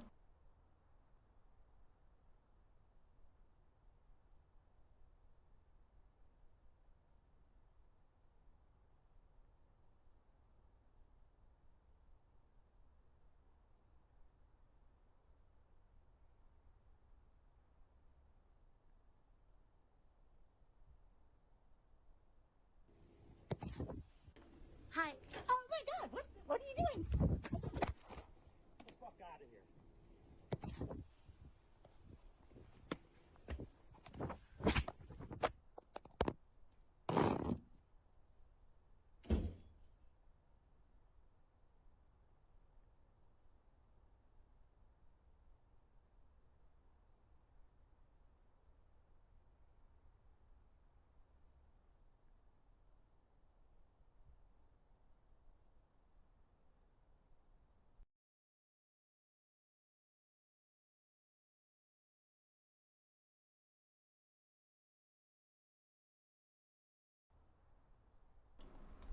Sorry, you didn't hear that.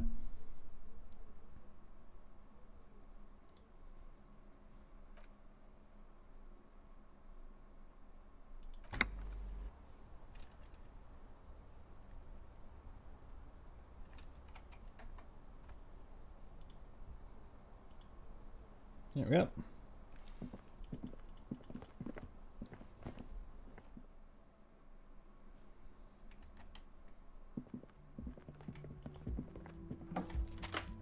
Alright, we'll talk to Titus one more time and then we'll probably call it.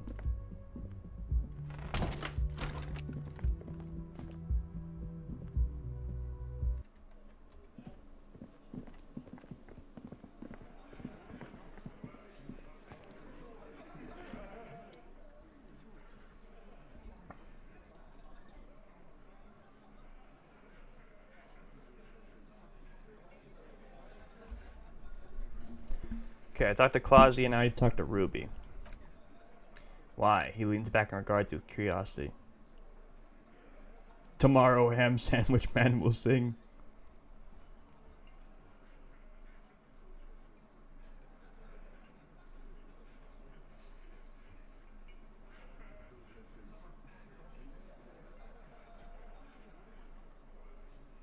I'm gonna level with you. She's the next link in the chain that leads me to Lily's killer.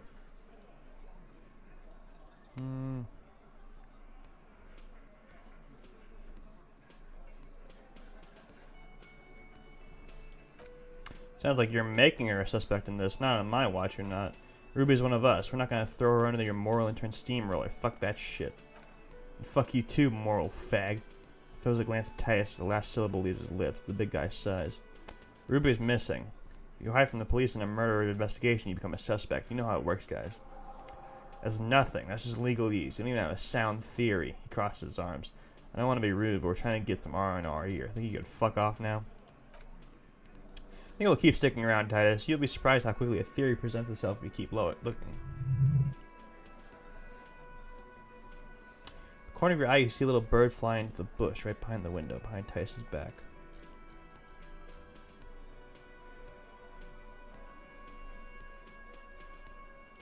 Hang on. I need a form shift for this.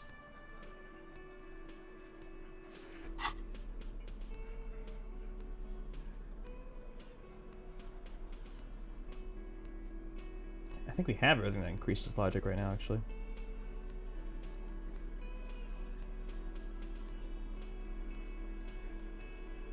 Wow, okay, yeah. Ooh.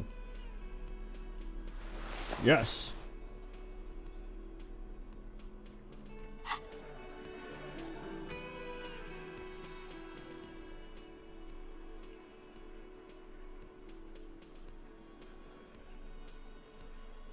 Oh man, that's like just under. Hold on, I should quick save this. We'll quick save it. We'll try the thing. Yeah, if it doesn't work, we'll just call it. If it does work, we'll do the conversation and then call it there. Present a solid theory about why Ruby could have done it. Yes. A sudden flash of lightning in your neocortex. The hostile cafeteria is lit by its eerie blaze. Floor plans, bullet projectories, webs of human emotion all channel into a single thought. Why are you so sure Ruby didn't off him? Because she was here all night with us.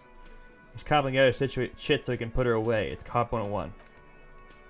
She was here all night? The lieutenant ignores the tattooed man. 11:30 to 12:15. She was here during all that time.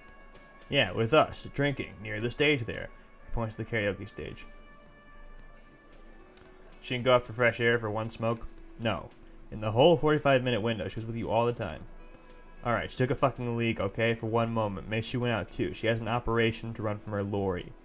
He points to the intersection. We're not getting into what that operation is again, Cop.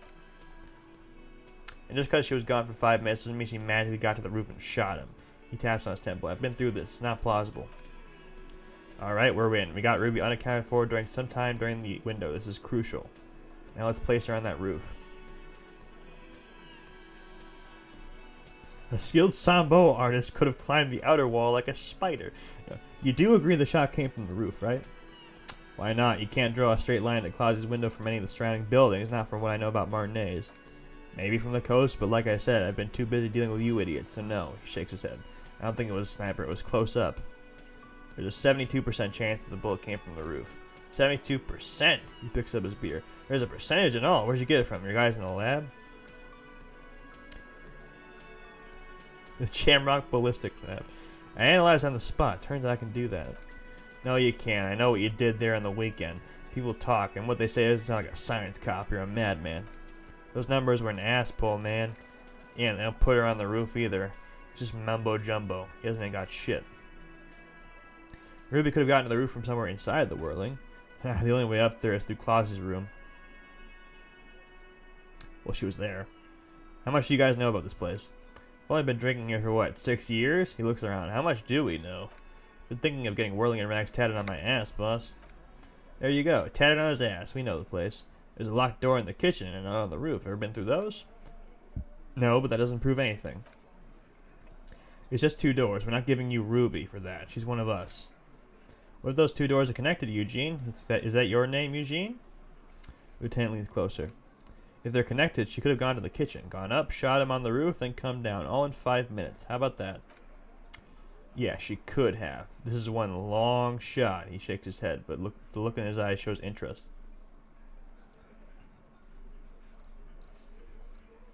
Have we firmly established Ruby could have had access to the roof where the man was shot? Firmly? He shakes his head. Try shit on a stick. All you've established is a possible route to the roof you haven't found.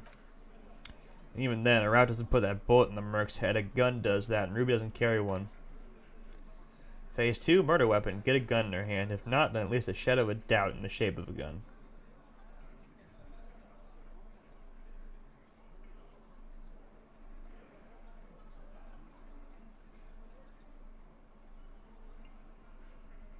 There are weapons like this just lying around Martinez. Actually, that one's busted. If already established Ruby's running drugs, she could have smuggled guns too. Goddamn, it's just about your favorite topic, isn't it? Titus slaps his thigh. Every fucking 5 seconds.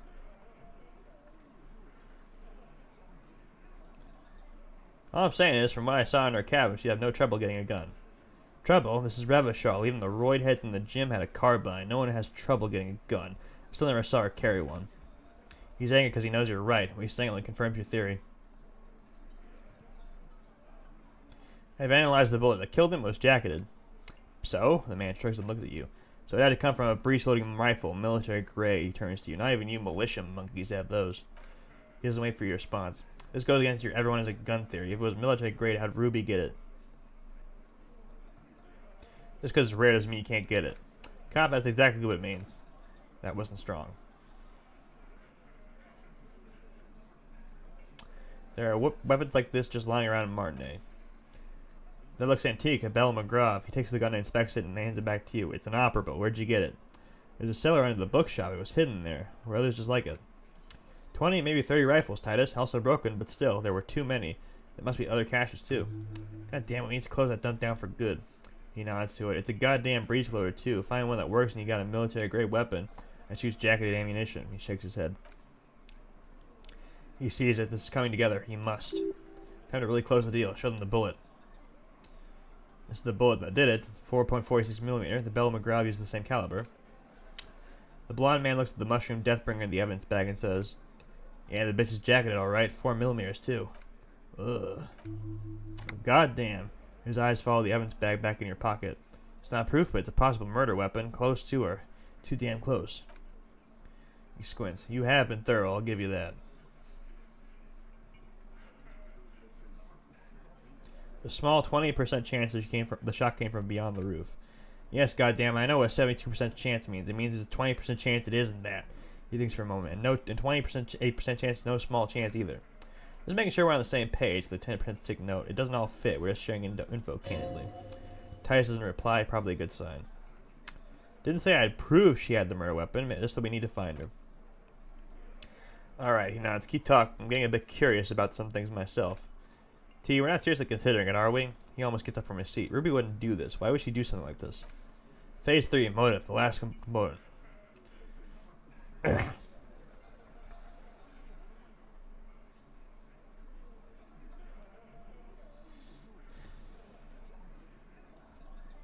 When Clausy came downstairs, Ruby appeared to know that something was wrong. No, man, this is Ruby. She's got shit under control, the man explains. That's her whole thing. That's why she's so good. Plus, man, it's like female intuition, you know? Women talk to women.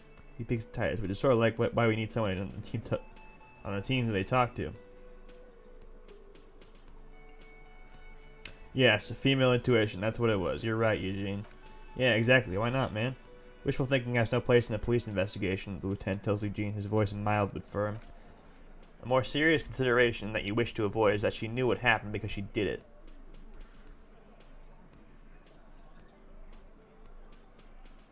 It's not why did she kill him, it's why did she organize the cover-up. I suppose you have a theory on that? She could have been covering up for herself, Titus. Think about it. Why go through all that effort? It was her idea, wasn't it? The hanging? You went along, but she suggested it. Little man squints, eyes beady. She had like a fully formed plan and shit right when she came back downstairs. Really, Shanks Classy wanted to talk to another girl, that's all. She was just the first one up there. I could have come up with that plan if I'd been first. Time for a logics demonstration. Oh, shit. Eugene, let's assume you killed him. He scoffs. Think, you kill him, get up there, shoot him, get down. Would you prefer to go on trial with your friends as part of a lynch mob or alone for committing a murder? The man is silent. If she used us to cover her own shit up, well, that's just a serious violation of the Hardy Code, boss. Which is why she did. She would never do that. The blonde man waves his beer around. There aren't more of you defending her. Why aren't more of you defending her? This is fucking stupid, Titus. Glenn? Titus looks grim. I thought the same thing when she skipped town and left us in this shit. Ooh, so he didn't rule her out completely, and she skipped town. This is good.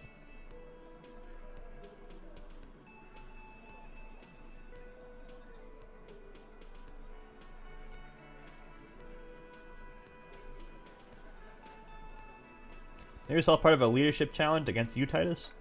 There's no fucking leadership challenge. A flash of rage. He calms himself. Just when I thought you were taking this seriously, cop, you put your head in your ass. And I'm just throwing shit against the wall to see what sticks. Okay, we've ruled out infighting. That's how this works by exclusion. Remember, all we need to do is rule Ruby out too. That's all this is. There's a bit of truth in there for Titus to react so brashly. It's not like his authority questioned. Titus, you have to see it. Things don't add up. We need to talk to her. Silence. He looks around the room. The old man in the corner nods. A very small nod and a trickle of tobacco spit on his lip. This is the only opinion he cares for. Yeah, I see it. He puts his beer down. There's one more thing I've been wondering about ever since you asked me where she is. Add to your list of suspicions if you want. I don't know. He smiles, a peculiar smile. I don't know where she went. She just up and left. Got real scared, too. Wouldn't tell me where. However hard I asked. Want to know why? Why? She was afraid I would tell you. He looks you straight in the eye. Maybe she was right, but by now I probably would. She knew there's evidence on her, and she knew we'd find it. This is typical suspect behavior. Why fleeing? Why fleeing is always incriminatory. Oh, yeah. Perhaps. He looks out the window again. Ask her if you find her. It won't be easy, though. She's made sure of it. When did she leave? Friday afternoon when you first arrived. I got word from the RCM was in town, and she came in to see me. Told me she was leaving. That's when we had a little conversation. What was she scared of? I told you. You. Me, as in the RCM? No, you. As in the cop with the sideburns and the disco clothes.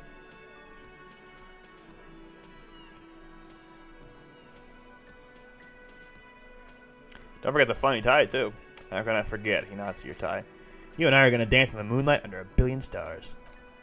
You know, when I first saw you limp in here, I thought she was paranoid or sniffing her own supply, but now I'm not so sure. What else did Ruby tell you about me? Said you have a funny taste in clothes, and that you won't stop. Won't stop? Until you have something on her.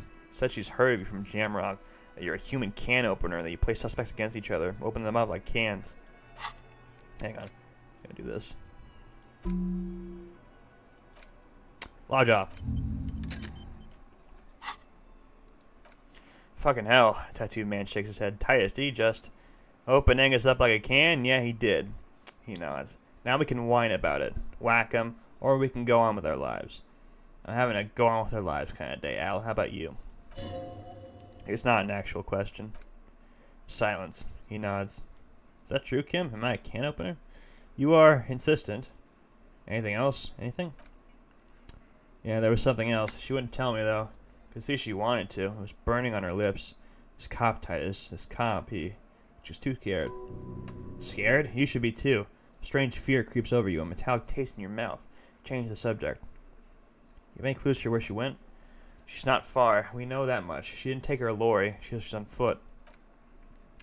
Good fucking luck, man. She knows this place like the back of her hand. You'll never find her. Yeah, Al. He gives a sharp look, and we won't either. She's not really, the man stares into his beer, hardy cannon anymore, is she? She's not, Glenn. Have you looked for her? A little, on the coast.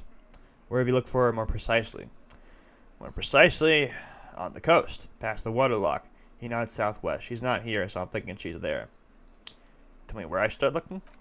Sure, there are some shithouses there, a cinder block town. The fisher folk there refuse to unionize, so that's the one place where we haven't looked. Here they have a shack where junkies sometimes crash. Time for you to step up. We will start there. The lieutenant takes a quick note. One more question. What does Ruby look like? Boyish, hair's red, dyed. She looks like a lorryman. You know what she's doing with Ulan frequencies? The what now? I have no idea. He looks around. Boys? Said she's building a... His voice is very quiet. A pale emitter. What? We were talking about radio equipment. Said she's doing Ulan frequencies and a pale something. I don't know more. This guy barely understands what he's talking about. There you have it. Pale something. Titus puts an end to it. Not much, but it'll do. It'll have to. Just gonna get that out. Puts his hand out. Shake it. His grip is firm and reassuring, like holding a piece of unpolished granite. Not just granite, tightly packed RCM sergeant material. You should be a cop, Titus. When are you gonna get it through your dumb head? I already am. I just wasn't sure you were. And he still isn't. People aren't afraid of good cops in the way Ruby was afraid of you. He thinks, then turns back to his men.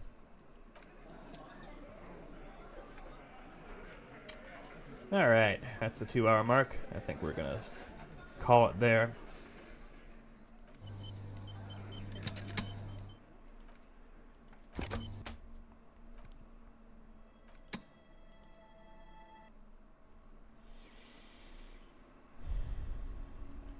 Alright, thank you very much for coming. Good night. God bless. See you next